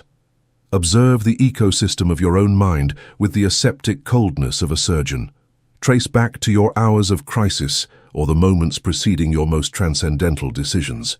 When you decide to execute a tectonic movement that could grant you pure sovereignty, be it amputating a toxic relationship, starting a project that defies norms, or establishing an unbreakable boundary, the parasite in your cortex activates. It detects an action that would isolate it from the biomass and grant independence. The invader enters a panic, for isolation is the acid that disintegrates it. The mechanics of this kidnapping are mathematically predictable. The parasite injects a neurochemical toxin of doubt and anxiety into your bloodstream. You freeze in your tracks. Your heart rate quickens, not because of tactical risk, but out of terror. The microorganism forces you, through spasms of need, to pick up the phone, to call a family meeting, or to test the waters to measure the temperature of others' opinions. Your mind, which should operate like a steel guillotine focused on the execution of the will, enters a feedback loop where action is frozen. Action remains frozen until a third party grants you explicit or implicit permission to exist. By yielding to this impulse, you hand over the nuclear codes of your master equalizer to inexperienced hands. You allow, with a disgusting docility, intellectually and emotionally inferior minds to adjust your frequencies. If the crowd grants you reason, your brain experiences a peak of artificial dopamine. You feel immense. But it is the ephemeral greatness of a slave celebrating his master's reward. Conversely, if they criticize, judge, or simply ignore you, your vibration collapses towards self-contempt. You are a prisoner. This constant barometric fluctuation is the empirical proof that you are a prisoner of others' acoustics. To execute the amputation of this necrotic tissue, we must submit the concept of applause and reputation to a destructive analysis under pure mathematics. We must destroy the illusion of the jury's authority. Analyze the composition of your judges. You pay homage and anguish your existence over the opinion of a society that is statistically sick, massively indebted, stuffed with anxiolytics, and terrified of its own mortality. You beg for the understanding of family members who lack the discipline to control themselves. You desperately seek the admiration of colleagues who operate in a chronic state of gaseous dispersion, unable to sustain the weight of their own gaze in the mirror without mercy. To demand that this biomass processes the magnitude of your existence or approves your evolution is an astronomical calculation error. It is the exact equivalent of demanding a person born blind calibrate the optics of a space telescope. Simply, they do not possess the neurological receptors or the spiritual density to process conscious matter. Their spectrum of vision is microscopic, strictly limited to the trivialities of gregarious survival. When the infected individual achieves a victory, his reflex reaction is to turn his head toward the crowd seeking recognition. He emits low-frequency waves begging for validation. But conscious matter, operating from the vortex, understands a principle that freezes the blood of the weak. Mass applause is a warning. Massive applause is not a coronation. It is a warning of extreme danger. If the amorphous and predictable mass of your environment effusively approves of what you do, you should enter a state of maximum alert. The biomass only applauds that which does not threaten it, that which does not challenge its mediocrity. If you are applauded too much, it means you have filed down the edges of your sword. It means you have become harmless, predictable, and assimilable. The extraction of this anomaly is not achieved through self-help readings or gentle reflections. A tumor does not disintegrate with poetry. It is extirpated. It is extirpated with the frozen steel of a scalpel and the immediate cauterization of the blood vessels to prevent it from feeding again. This surgery demands the physical, violent, and deliberate amputation of your response mechanisms. You have to reconfigure the interface with the three-dimensional ecosystem. Imagine the interface with which you operate in the world as a control panel, saturated with useless shortcuts and obsolete functions. Your current personality is a keyboard full of automatic polite smiles, unsolicited explanations, pleading tones of voice, and gestures of bodily submission. You must apply reduction. To annihilate the parasite, you must apply a tactical reduction. You must rip out, with your own hands, all the keys that serve to ask for permission, to justify yourself, to seek sympathy, or to explain your motives. Only the heavy and direct machinery that executes the pure order must remain intact. Visualize the execution of this surgery on the battlefield of daily life. You have made a drastic decision that alters the balance of your inner circle. You communicate the final sentence. As the inertia of mediocrity dictates, the biomass instantly enters a state of hysteria. They revolve. They scream. They demand explanations with shrill voices, trying to drive the parasite's claws back into your bloodstream through emotional blackmail and victimization. In that millisecond of maximum friction, your sick tissue will scream at you to articulate a defense. Your mammalian instinct will beg you to speak. It will beg you to open your mouth to elaborate a logical, structured, and compassionate speech so that they understand you and forgive your act of sovereignty. This is exactly where you sink the red-hot blade. You will cut the impulse of justification at the root. You will not elaborate any speech. You will not try to convince them. The act of trying to convince someone is the thermodynamic confession that you need to colonize another's mind to stabilize your own. You will anchor your feet to the floor, slow your pulse, and stare at them with the inert weight of a mountain of obsidian. After a calculated silence of 3 seconds, you will say, with a voice devoid of emotional vibration or apology, "The decision is final and is not subject to review." Period. No commas that enable debate. No pathetic addition of waiting for their understanding. You have reduced the interface to pure execution. The silence that will follow your refusal to justify yourself will be physically oppressive. The biomass will be suffocated by the sudden absence of friction. They will have pushed expecting the resistance of a wooden door and will have shattered their bones against a monolith of steel. You will feel a pull, Inside, you will feel a violent tug, a sharp pain in the pit of your stomach. That pain is not guilt. It is the parasite twisting and dying of starvation in real time. Endure the agony. Bite your tongue until it bleeds if necessary, but do not emit a single phoneme to relieve the other's discomfort. If you sustain the atmospheric pressure without blinking, the nerve will be cut forever and the hemorrhage will stop suddenly. But the annihilation of the parasite requires a second phase of perpetual vigilance. If you manage to amputate it in conflict, the organism will mutate and try to proliferate. It will try to proliferate in the brightest area of your psyche, your victories. Intoxicated by exposure, society believes that power consists of exhibiting the trophy. When you win a battle or amass a fortune, the hidden parasite demands you publish it. Tell your acquaintances to inspire others. In the laws of quantum physics, exhibiting success is the same old supplicant radiation. It is the slave lifting his solid gold chains so that the rest of the dungeon applauds the metal's shine. To sterilize the wound definitively, you must apply the tactical concealment of triumph. Success must be hidden. Conscious matter forged in the vacuum never exhibits its victories before profane eyes. Absolute power is invariably opaque. It absorbs light, it does not reflect it. When you achieve a crushing triumph, when you destroy an adversary in silence or secure your position, you will say absolutely nothing. You will swallow the victory whole, raw and without chewing, in the most majestic of silences. To celebrate in strict solitude, without a single soul knowing the magnitude of what you have achieved, is the definitive leap toward the condition of first cause. You are the source of your own value. Upon reaching this quantum opacity, thermodynamic freedom is absolute. You no longer fear ridicule because the mockery of the weak is static that bounces off the hull of your battleship. You are not terrified of social cancellation or the repudiation of your lineage. You have cut the receptor. You have amputated the neurological receptor that transformed that rejection into pain. You become a self-sufficient system. Your unbreakable peace ceases to depend on the social market. It is a lead-shielded fusion reactor that generates its own gravity in the vast and icy darkness of the cosmos. The ecosystem around you will suffer a gravitational collapse.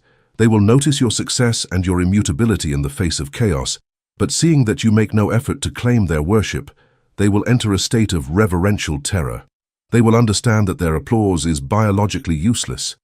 They will understand with a sudden cold in their marrow that the applause they can offer you is useless to you. They will stop judging you with their human metrics and begin to perceive you as a climatological catastrophe, as an immense vortex to which they must submit by pure physical inertia. They will orbit in silence around your majesty without ever daring to disturb the perfect weight of your absolute triumph. You have successfully purged the invader. You are now the sole master of your energy and the undisputed center of your own universe. Chapter 7. The Sanctuary of Low Frequency. There is a constant vibration that cuts through the concrete of cities, penetrates office walls, and seeps through device screens until it lodges directly in the nervous system of the human species. It is not a poetic metaphor. It is a real acoustic, biological, and electromagnetic phenomenon. If you had the ability to visualize the frequency spectrum in which contemporary civilization operates, you would see a sea of short, chaotic, and piercing waves. It is the noise of modern survival. Biomass lives tuned to a high-frequency channel, a state of perpetual, superficial, and absolutely exhausting alertness. In the physics of sound, high frequencies are characterized by frantic oscillation. They are the trebles, a breaking glass, an ambulance siren, a panic-stricken cry, or the screams of a frightened mob. These waves generate immense friction in the air, irritate the eardrums, and provoke an immediate stress response. However, their power is illusory and structurally fragile. A high-pitched sound, no matter how shrill, crashes against the first brick wall it encounters and dies immediately. It dissipates. It lacks the capacity to penetrate dense matter. It is a surface phenomenon, incapable of affecting the core of things. The ordinary man has molded his personality in the image and likeness of these short waves. Think of the last time you observed a crowd reacting to a crisis, a traffic jam, or a financial collapse. The response is never stillness. The response is hyperventilation. The herd raises the tone of its vocal cords. They accelerate their heart rate to 120 beats per minute and begin moving with the urgency of an insect trapped in a jar. Everything in their existence screams in treble. They consume information in 15-second capsules and jump from one worry to another without resolving any. They react to offenses with quick and sterile outbursts of anger. This high-frequency state is extremely contagious. The human limbic system is designed by evolution to synchronize with the panic of the group. When you enter a room where the atmosphere is hysterical, the high-frequency waves try to penetrate you. They demand, through invisible psychological pressure, that you accelerate. They ask you to match their vibration. They push you to breathe superficially, inflating only the upper part of your chest, depriving your brain of deep oxygen and plunging you into the same fog of urgency in which they inhabit. For years, you made the tactical error of trying to combat high-pitched noise with more high-pitched noise. When the outside world demanded haste, you quickened your pace. When an individual disrespected you by raising their voice, you forced your own vocal cords to scream louder, believing victory was in decibels. The only thing you achieved with that strategy was burning out the gears of your own engine. You wore out your myocardium, exhausted your cortisol reserves, and evaporated your critical mass. You discovered, through chronic exhaustion, that fighting at the frequency of the hysterical inescapably makes you one of them. Mastery of the material environment demands the definitive abandonment of this frequency. For your structure to cease being permeable to the hysteria of others, you must execute a radical barometric descent. You must dive into the depths of the spectrum where the most destructive and perfect forces dwell. You must enter the domain of the sub-bass. Low frequencies operate under diametrically opposite physical laws. The waves are long, slow, dense, and majestic. A sub-bass sound, like the movement of tectonic plates before an earthquake or the roar of an oceanic storm, is barely perceptible to the untrained human ear. But its kinetic force is colossal. A low-frequency wave does not bounce off a concrete wall. It passes through it cleanly. It vibrates the foundations of buildings from the subsoil. It does not alter the air. It alters the very structure of matter. It moves the foundation while the surface remains unaware. The sanctuary of low frequency is not a geographic location you can travel to. It is not a temple in the mountains or an isolated monastery. It is a condition of your own physiology, a thermodynamic state built from the spinal cord. It is the deliberate recalibration of all your biological rhythms. The construction of this state begins with the siege of your own respiratory system. Breathing is the only autonomous process you can consciously intervene in to hack your central nervous system. The next time you face stress or the heavy silence of isolation, forbid your chest from rising at all. Force the oxygen to descend to the dark bottom of your abdominal cavity. Expand your diaphragm with the resistance and slowness of a hydraulic piston pushing tons of water. Inhale for 5 long seconds, hold the pressure in the abyss of your lungs, and exhale with the crushing heaviness of a marble slab. This mechanical alteration will send an immediate override signal to your adrenal glands. The heart, which previously beat wildly, will be forced by the lack of urgency to slow its pumping. Blood will stop rushing toward the limbs to prepare for flight, and will concentrate in the trunk and brain. In minutes, your entire physiology will have left the treble spectrum and stabilized in a dark, powerful, and sub-bass hum. Here you will discover the difference between the laziness of defeated men and the charged immobility of emperors. Performance Society has injected you with the virus of productive guilt. They made you believe that rest is a mortal sin, that if you are not moving your arms, producing money, or consuming information, you are a useless parasite. They trained you to feel shame if you spend an afternoon sitting in absolute silence, looking at nothing. That shame is the shackle of the slave. Laziness is the entropy of the weak spirit. It is a lack of energy. But charged immobility is the state of maximum potential energy in quantum physics. Visualize the mechanism of a bear trap. When the hunter exerts force to open its jaws, the central spring is tensioned to its maximum capacity. Once placed, the trap does absolutely nothing. It makes no sound. It does not move. To an observer, the trap is inert. However, inside it contains a mechanical energy so violent that, at the slightest touch on its pressure plate, it will release an explosive force capable of breaking a femur. That is your new state of existence. You are not resting out of weakness, you are tensioning the spring of your inner gravity. When you isolate yourself and sink into the low frequency of your chair, you are becoming a device of passive destruction. Great predators do not run around to prove they are busy. An adult male lion rests in charged immobility for 20 hours a day, storing energy in his muscular density. When he finally decides to move, the entire savanna is silent before the inevitability of the massacre. You will learn to enjoy this rest with the arrogance of the immortals.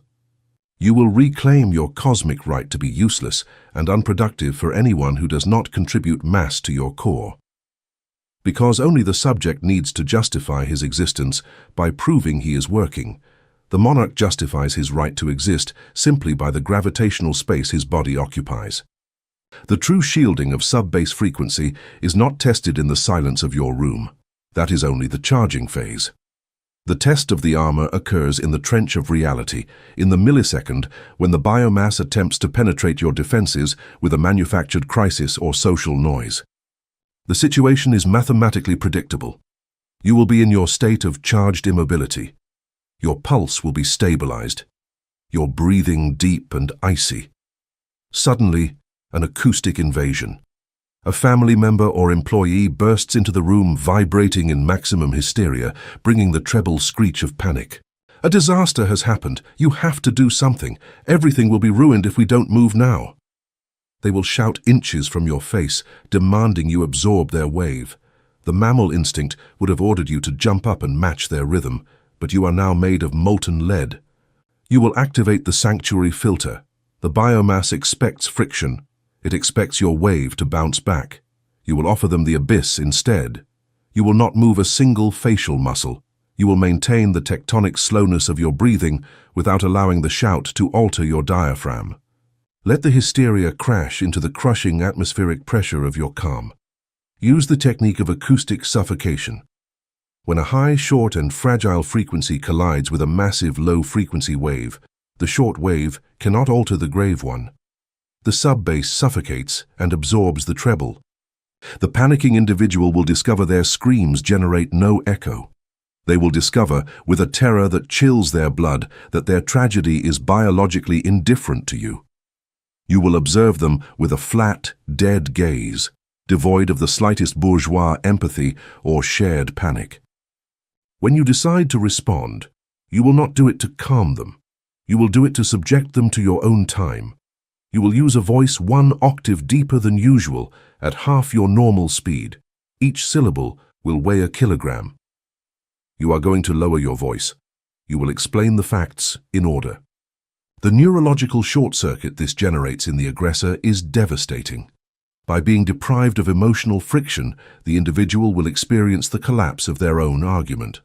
Their nervous system cannot stand the disparity. They will have to adapt to the cadence of your low frequency. You will have deactivated a thermobaric bomb without cutting a single wire, simply by wrapping it in the absolute vacuum of your physical presence. This is the diplomatic weapon of mass destruction that gives you control of reality. You have stopped being a shield and become a dense medium. The external chaos will continue its futile march. Economies will fall and society will devour itself in collective hysteria. But you no longer belong to that plane. You are anchored in the oceanic trench of the sub-bass. Your mind, body, and will have formed a singularity. Never run. Do not accelerate your steps or raise your voice to convince minds that lack the density to hear you. Stay there, in the immovable throne of your deep breathing, and watch the world tire itself out and finally kneel before the eternal weight of your sovereign silence. Chapter 8: Tactical Immunity. In the vast and ruthless theater of operations that is three-dimensional reality, all the power, mass, and gravity you have accumulated in the isolation of your vault must be subjected to the trial by fire of hand-to-hand combat. You have densified your core, amputated the need for validation, and stabilized your heart rate in the abyss. You have built a fortress of black titanium. However, in the science of war and military logistics, a fortress is never defeated by the simple brute force of projectiles hitting its walls. A besieged fortress collapses and is slaughtered from within when the enemy army strategically cuts its vital supply lines. To understand the extreme vulnerability of the human species in its social interaction, you must observe interpersonal relationships not through the sweetened prism of romanticism or bourgeois morality, but with the mathematical coldness of a general mapping out logistics. In the emotional architecture of the ordinary biomass, things are grim. Relationships are not noble alliances, founded on the absolute freedom of two sovereign powers. They are, in the crushing majority of cases, a black market of thermodynamic extortion. The supply lines of weak men and women are composed of a pathological need for company, a constant supply of affection, and a visceral panic of solitude. The fragmented individual, who cannot bear the crushing weight of their own existence in the vacuum, depends biologically on other people to provide the illusion that their life has value. They are parasitic and symbiotic organisms, connected to a network of intravenous tubes pumping the oxygen of external attention. Here lies the clinical tragedy of submission. When you need another human being to survive psychologically, when your stability depends on the uninterrupted presence of a partner or the devotion of your children, you are handing over the exact topographic maps of your supply lines. You are communicating that they control your oxygen valve. You are saying, if you withdraw from my ecosystem, I suffocate. In the precise millisecond, the surrounding biomass detects this structural weakness, the predatory instinct of the modern human, who is nothing more than a civilized coward, is activated with lethal precision. Thus is born the weapon of emotional extortion. Emotional extortion does not require firearms or superior intellect. It is executed purely through the sadistic manipulation of the atmospheric pressure of the vacuum.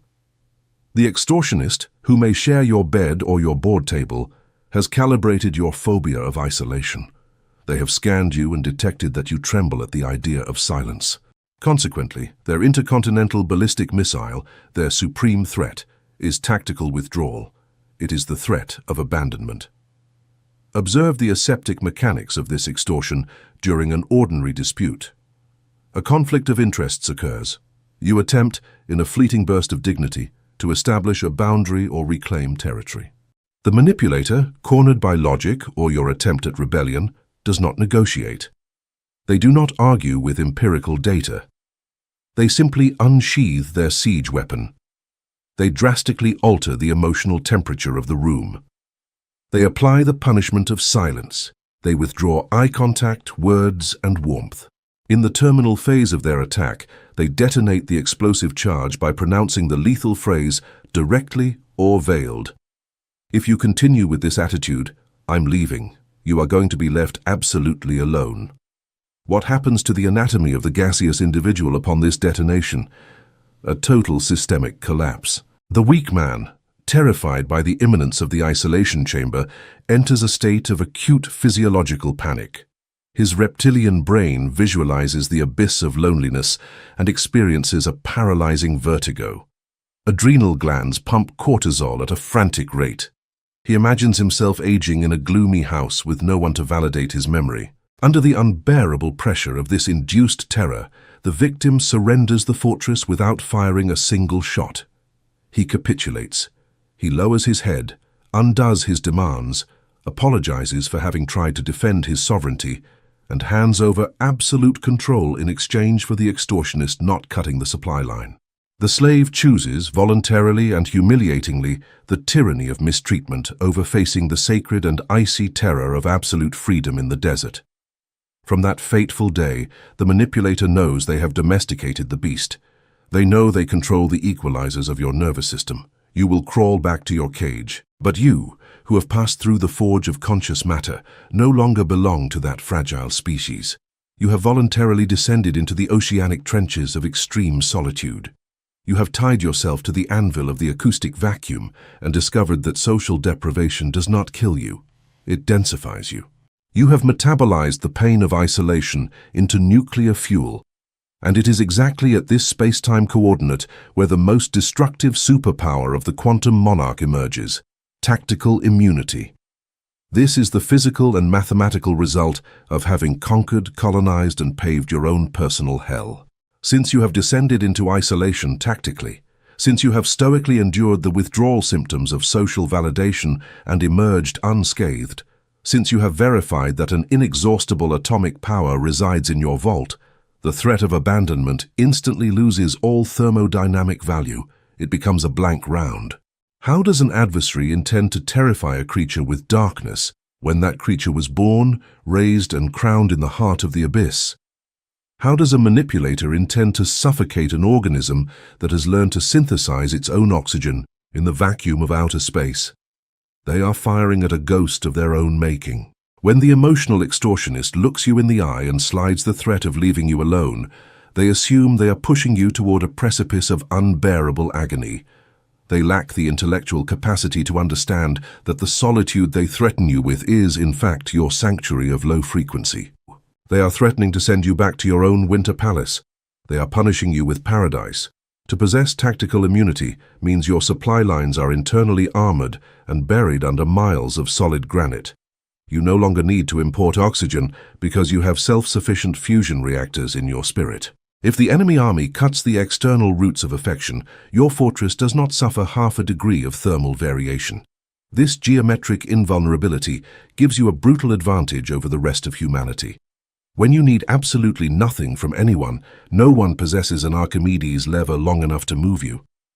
You are a block of obsidian without cracks, without handles, and without blind spots. However, the true masterpiece of the physics of power is not limited to an absence of fear. The culmination of the art of war resides in the clinical, lethal, and devastating execution of the passive counterattack. We reach the trench of real conflict. The confrontation has exploded. Your adversary, whether a partner overwhelmed by hysteria or a toxic relative, has decided to play their trump card.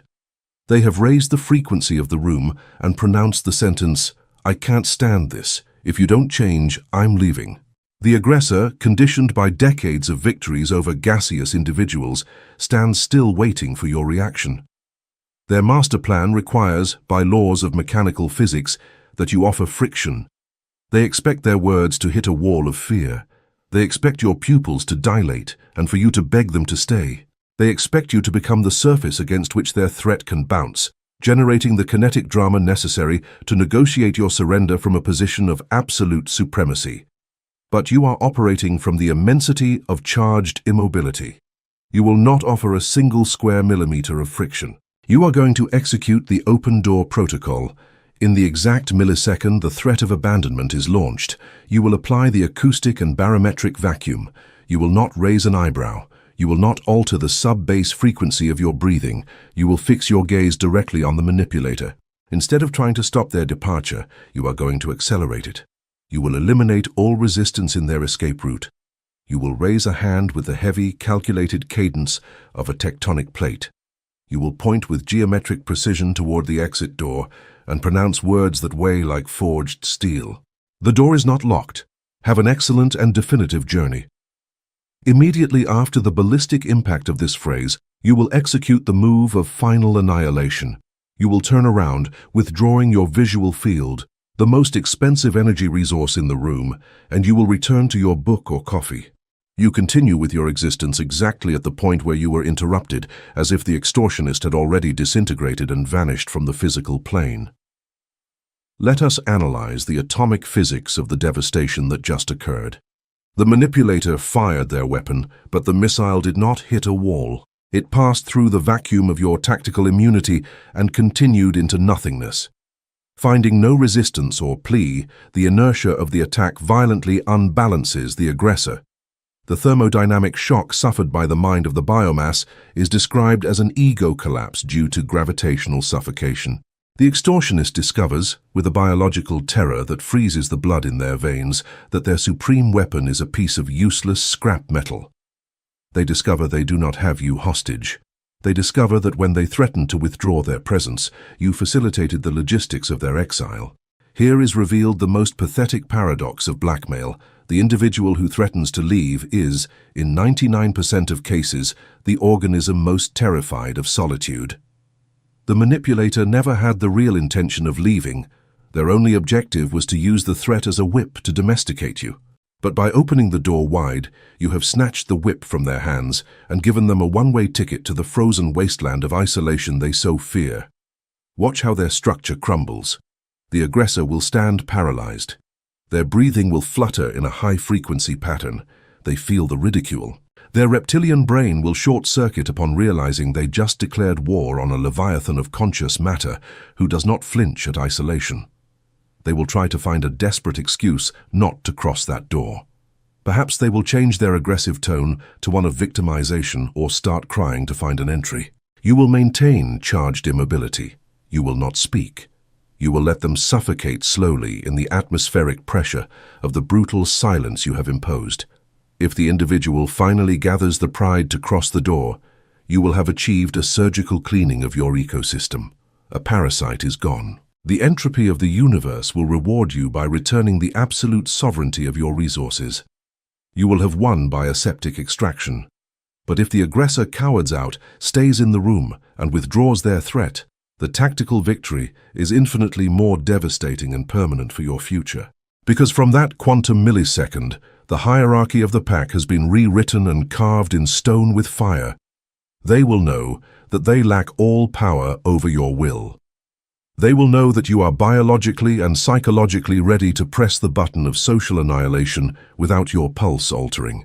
They will understand that you are not a hostage of the relationship, but the benevolent dictator who allows them to orbit in your solar system only under the condition that they never attempt to alter the frequency of your sanctuary again. This is the dictatorship of gravitational abundance. It is the supreme truth.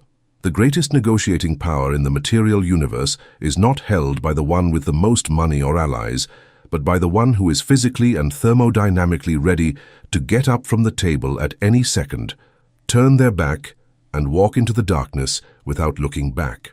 Tactical immunity definitively frees you from the invisible prisons that paralyze civilization.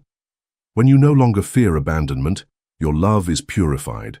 It ceases to be a parasitic necessity and becomes a cold, conscious, and radioactive choice based on the abundance of a closed system. When you no longer fear solitude in old age, your heirs will perceive the immense density of your core and stop trying to manipulate you. They will know that if they do not visit, you will not emit laments. They will know you will sit on your throne in the perfect silence of your fortress, enjoying yourself.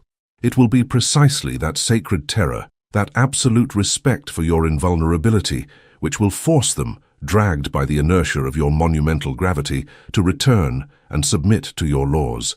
You do not pursue the biomass. The biomass is sucked into the abyss of your density.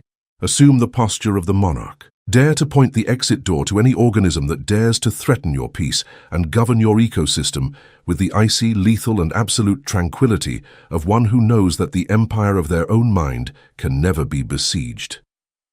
You are the immovable center of a world that revolves only around your will. Chapter 9, The Return of the Monarch. Steel that remains eternally confined within the embers of the forge inevitably ends up melting onto itself until it becomes a puddle of useless slag. The tactical isolation you executed with clinical cruelty, the anechoic chamber where you flayed yourself alive, and the extreme solitude were never meant to be your tomb. There is a final trap, a last and sophisticated deception of the cowardly ego awaiting those who survived the detoxification of social noise, the myth of perpetual exile. Observe the false enlightened ones of the modern era, the glass hermits who flee to the mountains or lock themselves in digital fortresses, cutting all ties. They hang the medal of detachment on their chests and preach moral superiority based on distance. But the physics of power, which admits no lies or optical illusions, reveals the pathetic reality of their condition. They have not isolated themselves out of sovereignty, they have hidden out of terror. They have a visceral panic.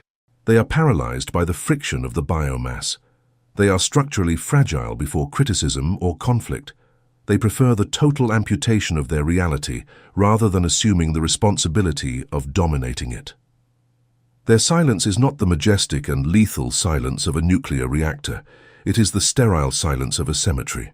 They are closed systems, but dead ones. The quantum monarch repudiates the cowardice of the cave. If you have accumulated this monumental critical mass, if you have endured the pain of amputating the parasite of validation and shielded your nervous system, it was not to become a ghost hiding from the sunlight. It was uniquely and exclusively to prepare for re-entry. A neutron star that has no minor planets to subject within its gravitational field is a wasted anomaly in the abyss of the cosmos. You must open the heavy lead doors of your isolation. You must cross the threshold and step back onto the hyperactive streets. You must enter the boardrooms saturated with anxiety and sit at the head of the family table. You must look directly into the eyes of three-dimensional chaos. But this time, the geometric and thermodynamic architecture of the room will be absolutely and unnegotiably at your mercy. You return not as a guest, but as a center. Visualize the microscopic instant of impact. The social fast has concluded its cycle. You deactivate the bolts of your tactical retreat and expose your new structure to the ecosystem. The first shock your nervous system registers will be of an astonishing acoustic and visual brutality. The world is a ridiculously noisy asylum. By purging your sensory receptors in the absolute vacuum, the world of the biomass presents itself as it truly is, erratic and overflowing with hysteria. You will see ordinary men and women walking the asphalt absorbed by the glow of their screens, stumbling over material reality, mired in their pathetic neuroses. You will hear their banal conversations, their chronic complaints, and their nervous laughter like the deafening buzz of a swarm of insects fighting to survive one more day without a purpose. The ghost you used to be, that light and complacent organism we incinerated, would have felt a biological impulse to tune in. You would have quickened your pace, hunched your shoulders, and altered your breathing to camouflage yourself in the herd's rush, terrified of standing out. But you no longer obey that physics of weakness. You are going to execute charged immobility in full motion. You move with the weight of an inevitability. While walking through the halls of your company or the avenues of your city, you will feel the crushing pressure of gravity upon the soles of your feet with every stride. Your gait will be rhythmic, heavy, long, and sub-bass. You will not step aside hastily with apologetic gestures when a distracted individual crosses. You will maintain your course with the unalterable density of a battleship breaking through ice. You will force gaseous minds to perceive your mass at an instinctive level, forcing them to deviate and move out of your path long before physical contact. Your presence alone alters the aerodynamics of the environment. Then you will arrive at ground zero, the epicenter of the conflict you left in suspense before your isolation. You do not enter the room, you invade the space at a molecular level. You cross the threshold without emitting a single syllable of justification for your absence. You do not announce your arrival. You do not seek eye contact or sketch that automatic and cowardly smile used to ask permission to exist. The biomass, used to your old fragile version, will look up expecting the manageable individual they used to extort. What their retinas register will destroy their neurological schemas in a fraction of a second. They will notice that the barometric acoustics of the room have collapsed. They will feel the oxygen become dense, heavy, and viscous. Your body language will emit an unmistakable signal of radioactivity that will paralyze the reptilian brains present. Your shoulders will be relaxed, yet visually immovable. Your chin will be parallel to the ground, not a degree higher out of arrogance, nor a degree lower out of submission. Your eyes have definitively lost that supplicant glow of the approval-seeking mammal. They have become two icy, aseptic, and dark abysses that scan the theater of reality with no intent to applaud. You will sit. You will do it slowly. You will breathe from the darkest bottom of your diaphragm, and you will let the colossal weight of the invisible crush the entire room. The herd hates the vacuum because it exposes their insignificance. Clashing against your new density, they will enter thermodynamic panic. Their inertia will force them to try and drag you back to their frequency. They will want to check, through friction tactics, if your armor is real titanium or just a temporary pose. They will launch acoustic probes. They will attack with trick questions and manufactured urgency. Where have you been? You're weird. We must resolve this problem immediately. It's a catastrophe, they will say, trying to inject the toxin of their haste. They want to generate the friction needed for you to defend yourself, to explain, to lose control of your breath, and in doing so, evaporate your mass to become a harmless gas again. In this critical moment, the monarch deploys the supreme weapon of social conquest: tactical asymmetry and the economy of the word. In military doctrine, asymmetric warfare consists of facing the enemy's overwhelming force with an unconventional tactic that instantly cancels their numerical advantage. In the thermodynamic war of human relations, the biomass attacks with volume, quantity of words, excess of emotions, and an incessant bombardment of urgencies. You will respond with pure mass. You will apply the vacuum. When they demand hysterical explanations, you will execute the nodding silence.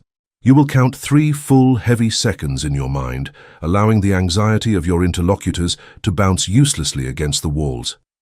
You will look at them without blinking, letting the inert weight of your observation nail their atoms to their chairs.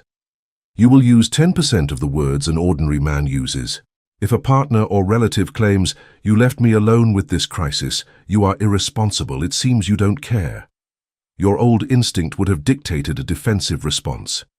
"That's not true, I needed time." That is the response of wounded prey trying to convince the wolf that its meat is bitter.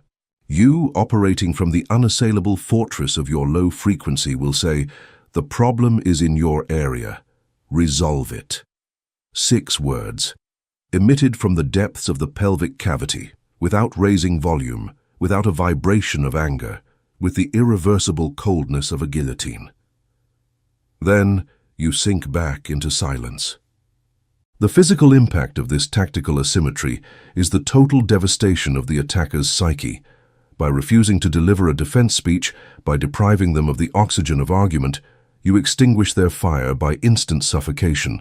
The aggressor will stand with their mouth open, their explosives hit a bottomless pit. The economy of the word demonstrates that you have no interest in convincing anyone, because the decrees of your inner empire do not require the validation of an external notary. Do not be naive enough to believe the ecosystem will capitulate tamely. Parasitic organisms will resist losing their supply. They will execute the heavy artillery test. They will launch the lowest, most personal attack in their arsenal. They will try to touch the exposed nerves of guilt. They will dig up past errors you already dissected in isolation. They will call you heartless, a narcissist, or crazy. They will use final extortion. This is the thermodynamic climax of your return. It is the definitive instant for which you submitted to the forge. When the projectile of their rage hits your chest, you will not retreat a single millimeter. You will not feel anger. Anger and shouting are the emotions of those who have been penetrated. You cannot be penetrated. You will feel a monstrous, icy, and deep peace. You will observe the aggressor spit their desperation and understand their words are the pathetic buzz of an insect hitting reinforced glass. Then you execute the open-door protocol in its maximum expression of tactical cruelty. You will keep your gaze fixed on the geometric center of their forehead. You will allow them to empty their magazine of insults. You will not interrupt. You will let the echo of their hysteria shame them in the dense air. Leave an unbearable silence of 6 seconds. Then, radiating charged immobility, say, "If you have finished your presentation, you may leave. This conversation and your influence over my decisions have concluded forever." Immediately, you will turn your back. You will withdraw eye contact definitively, leaving them talking to the wall while you resume your business as if they ceased to exist. What follows is the most beautiful phenomenon the quantum mechanics of power offers: the gravitational collapse of the ecosystem. By witnessing your absolute invulnerability, by seeing that you do not fear conflict or solitude, the rebellion of the biomass completely disintegrates into the void. The aggressor will feel the floor disappear. They will understand they declared war on a neutron star and their army was incinerated. Deprived of your attention and seeing their emotional blackmail is a useless wooden sword, visceral fear will take over. They feel the panic of being excluded from your orbit. Then, the laws of astrophysics impose their final mandate. Inferior matter submits to superior gravity. The rebels will capitulate.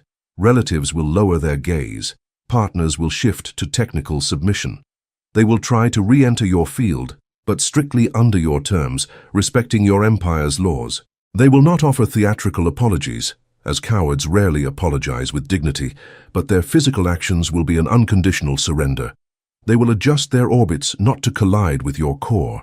They will stop bringing white noise. They will stop demanding explanations. They will seek your shadow.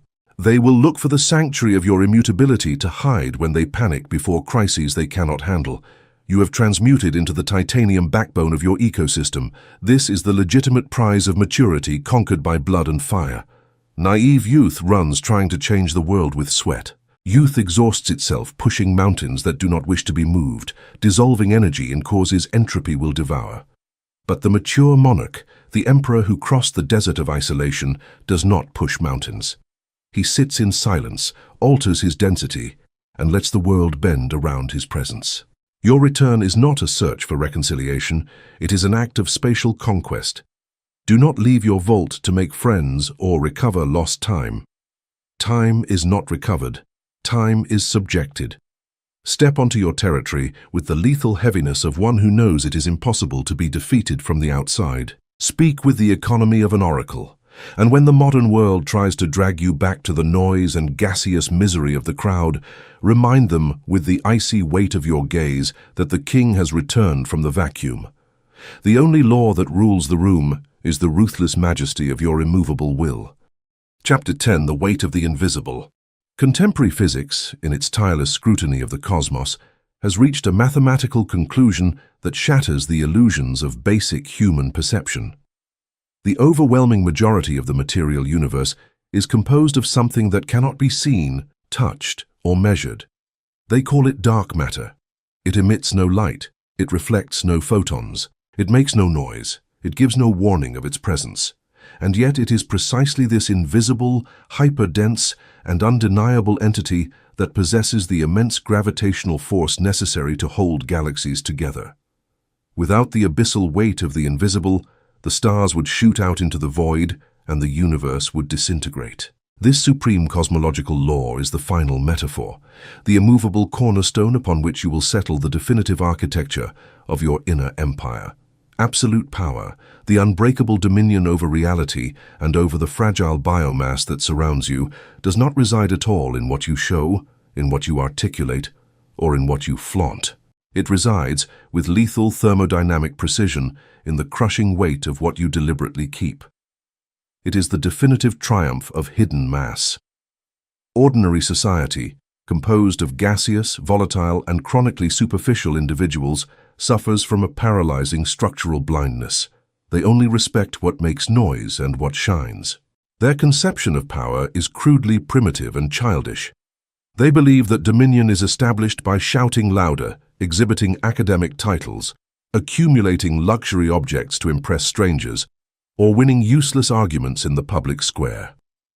For the weak and dispersed man, if the force is not visible and scandalous, it does not exist. It is the biological equivalent of the frightened dog barking frantically behind a fence, trying to convince the world that it is dangerous because, in the depths of its marrow, it knows it is a coward.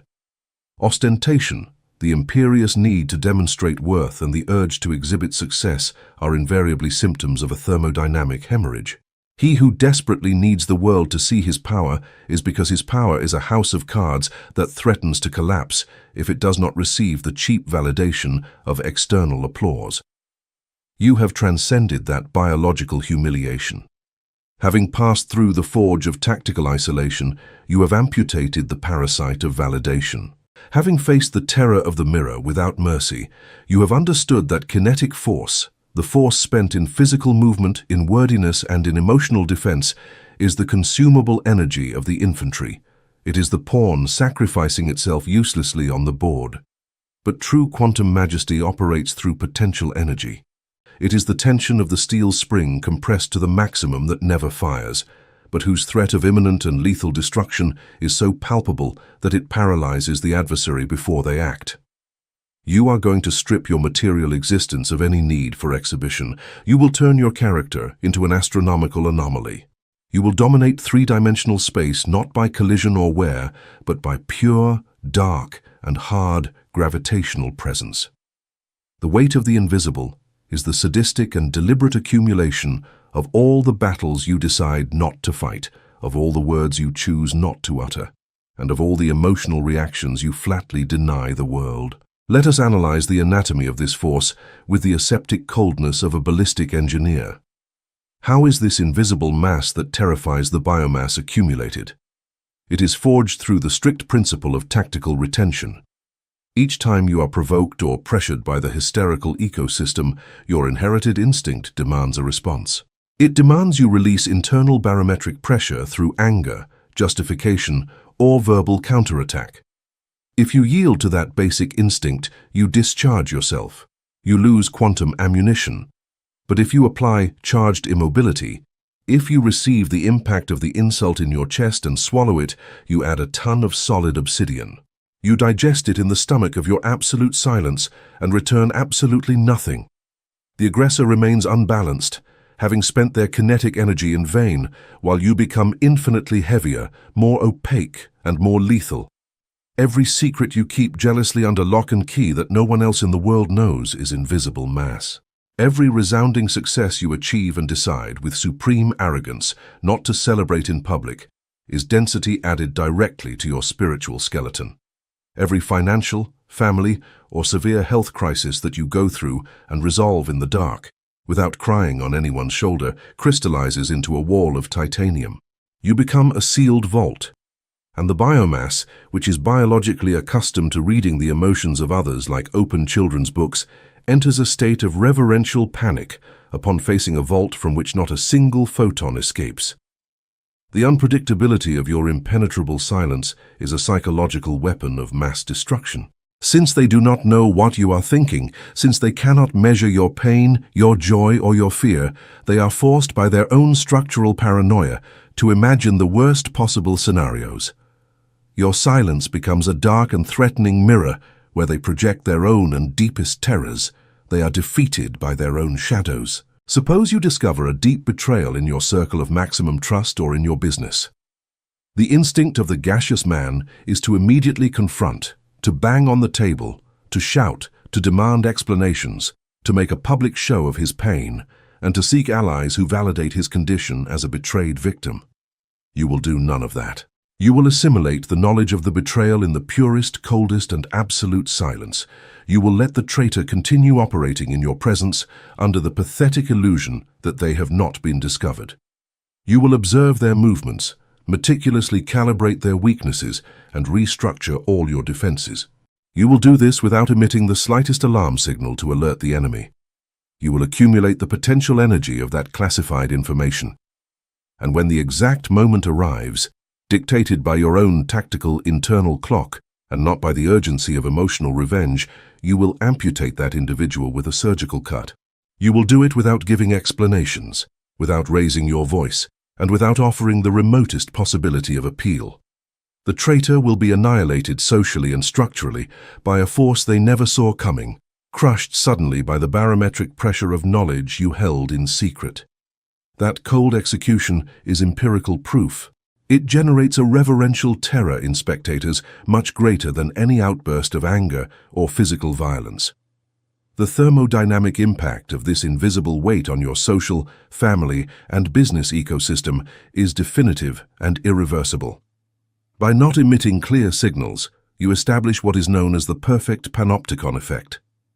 The ordinary tyrant lacking mass needs to install surveillance cameras, hire informants, and execute public punishments constantly to keep his subjects at bay, because his power is based on visible and physical coercion.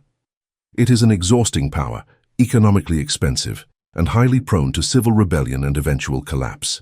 But the quantum monarch who has assimilated and mastered the weight of the invisible does not need to watch anyone at all.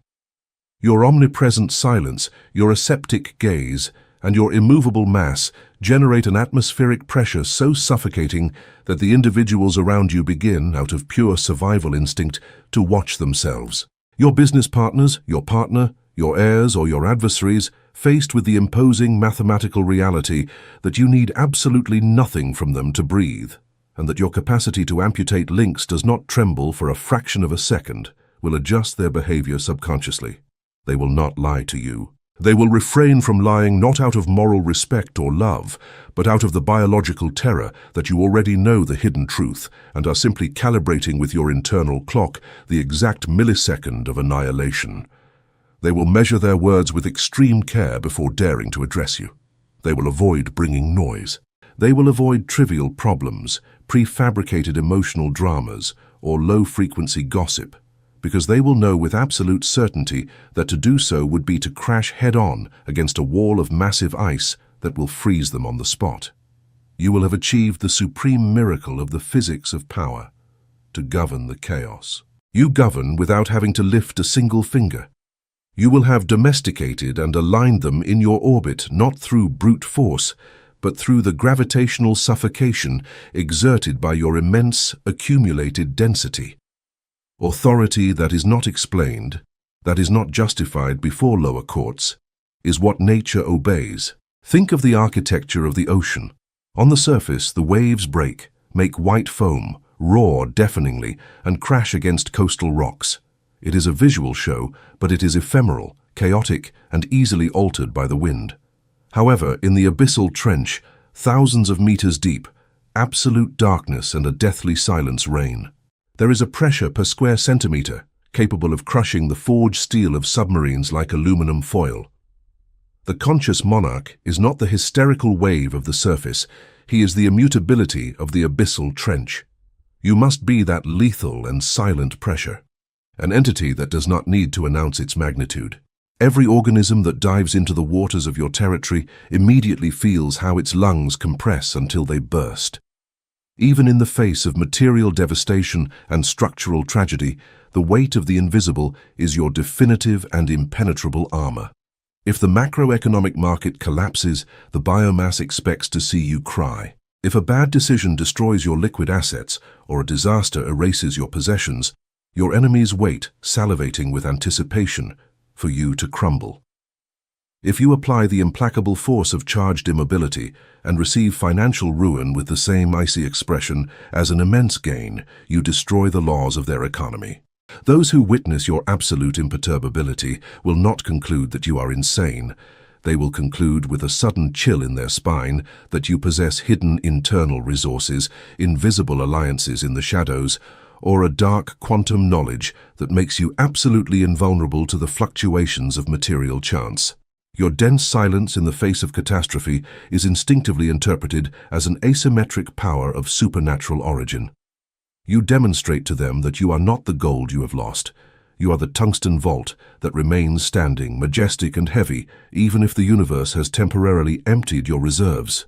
True wealth, the only thermodynamic asset that does not pay taxes and cannot be expropriated by any government, is that lethal inscrutability. The weight of the invisible is also the only structural shield in the cosmos capable of withstanding the onslaught of the final enemy of biological matter, entropy and time. Inexperienced youth is light, elastic, noisy and arrogant, and it pathetically deludes itself into believing it can stop the biological clock through perpetual motion or excess friction. The weak and gaseous individual ages with a paralyzing terror. He watches with desperation as his biological container deteriorates. He sees his physical faculties wane and his muscular influence in the world diminish. In response, he tries to cling to that dead youth through humiliating plastic surgeries or by surrounding himself with paid flatterers who lie to him about his decay. The gaseous man reaches the edge of old age terrified of death's void. He knows in his heart that his entire existence has been a hollow mirage, and the cold wind of the final vacuum is about to erase his superficial footprints in the sand. But you, who have fused your consciousness with the unalterable core of your cells and assimilated tactical solitude, wait for entropy with a straight back. You do not fight against the wear and tear of time, because fighting against the supreme mathematics of the cosmos is the act of pathetic desperation of rebel slaves. You assimilate time. You devour it in your black hole. Each chronological year that passes, each new scar that wear adds, does not subtract a gram of strength. It adds tons of density.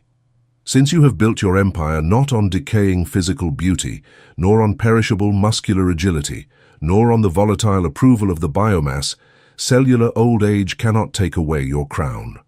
On the contrary, extreme maturity, bathed in the silence of years, is the stage of supreme crystallization. It is the exact thermodynamic moment when the slag has finally evaporated completely under the heat of time, and only the unalterable and heavy black diamond remains.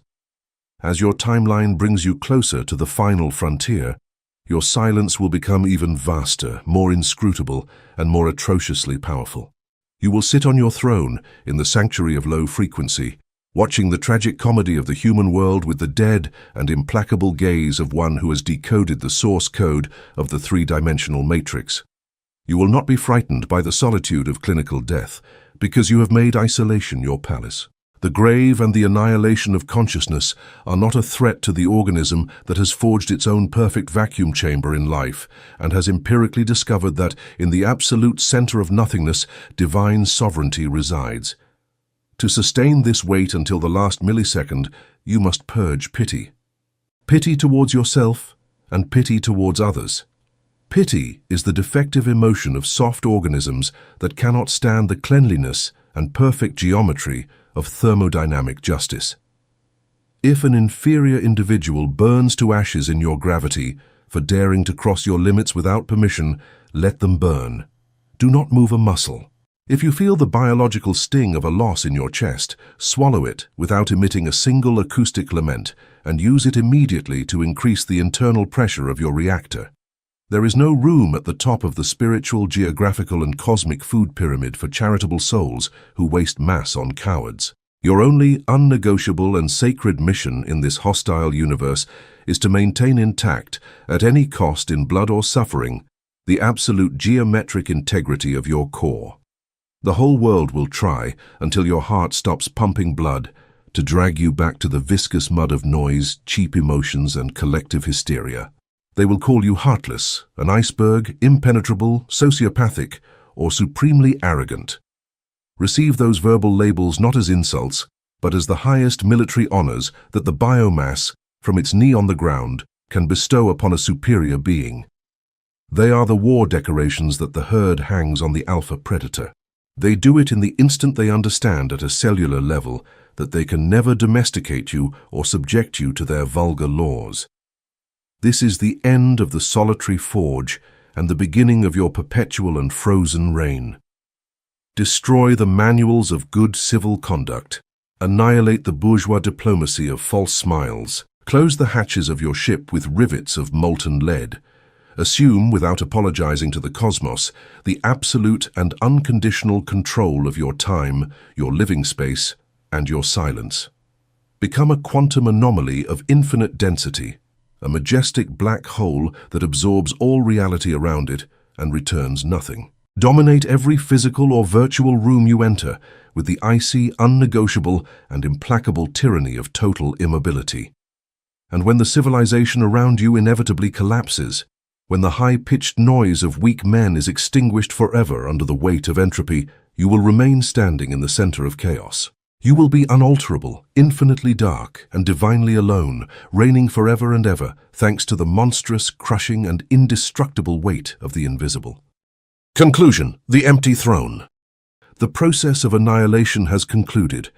You have traversed the incandescent forge of tactical isolation, you have extirpated with aseptic steel the necrotic tissue of external validation, and you have suffocated the high-pitched noise of the biomass under the frozen weight of your own infinite gravity. The scattered, reactive, and pleading ghost that once inhabited your bone structure has been mercilessly incinerated in the vacuum chamber.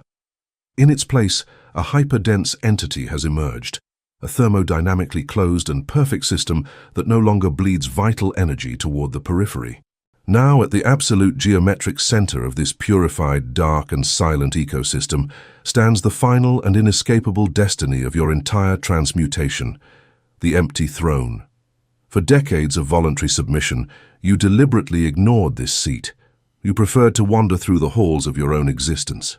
You played the pathetic role of subject, jester, or victim, begging for crumbs of affection and approval in the courts of mediocre individuals who did not even know how to govern their own biology. You left your center of gravity at the mercy of three-dimensional chaos, allowing any emotional parasite to rule. You let any manufactured crisis or social dogma sit there to dictate the laws of your time and your space. The throne remained empty because the biomass is terrified of extreme sovereignty. Governing one's own reality implies assuming radical responsibility and enduring the crushing atmospheric pressure of isolation. It means accepting that, at the steep peak of the quantum hierarchy, there is no one to ask for permission to exist, and absolutely no one to blame for the ruin. But you have ceased to be a gaseous creature. You have shattered the mirror of excuses, and there are no longer any labyrinths to protect you. You are no longer shielded from the abyssal cold of your own absolute freedom. Approach that gravitational epicenter. Do not wait for a coronation ceremony, nor seek the gaze of witnesses to certify your triumph, because the material universe does not applaud its true masters, it simply obeys them. The universe obeys by unnegotiable physical inertia. Sit down. Let all the massive, dark, and lethal weight of your conscious matter fall upon the structure of your reality. In the exact millisecond in which you assume that position of charged immobility, you will feel the hermetic and definitive closure. You will feel the closure of your interior architecture. The machinery of the entire cosmos will creak and adjust itself, resigned to your new density. From this unalterable coordinate, the vision is clinical, aseptic, and perfect. You will observe ordinary humanity run, despair, betray, and grow old. They will age in their useless daily friction, while you remain intact, shielded by the majestic darkness of your own tactical retention. Never attempt to save the weak organisms that drown in the hysteria of the surface. Your only and sacred thermodynamic obligation is to keep your core inviolable. You must maintain the immense depth of your nucleus. You have conquered entropy through silence. You have defeated psychological death by becoming your own executioner and your only creator. Claim the vacuum as your natural territory. Breathe the heavy, dense, and frozen atmosphere of your solitary empire. The throne is no longer empty, and from this precise millisecond until the final atomic extinction of your cells, you will govern with the mathematical cruelty, the aseptic perfection, and the reverential terror that belongs only to the immortal forces of nature. You are the center. You are the law.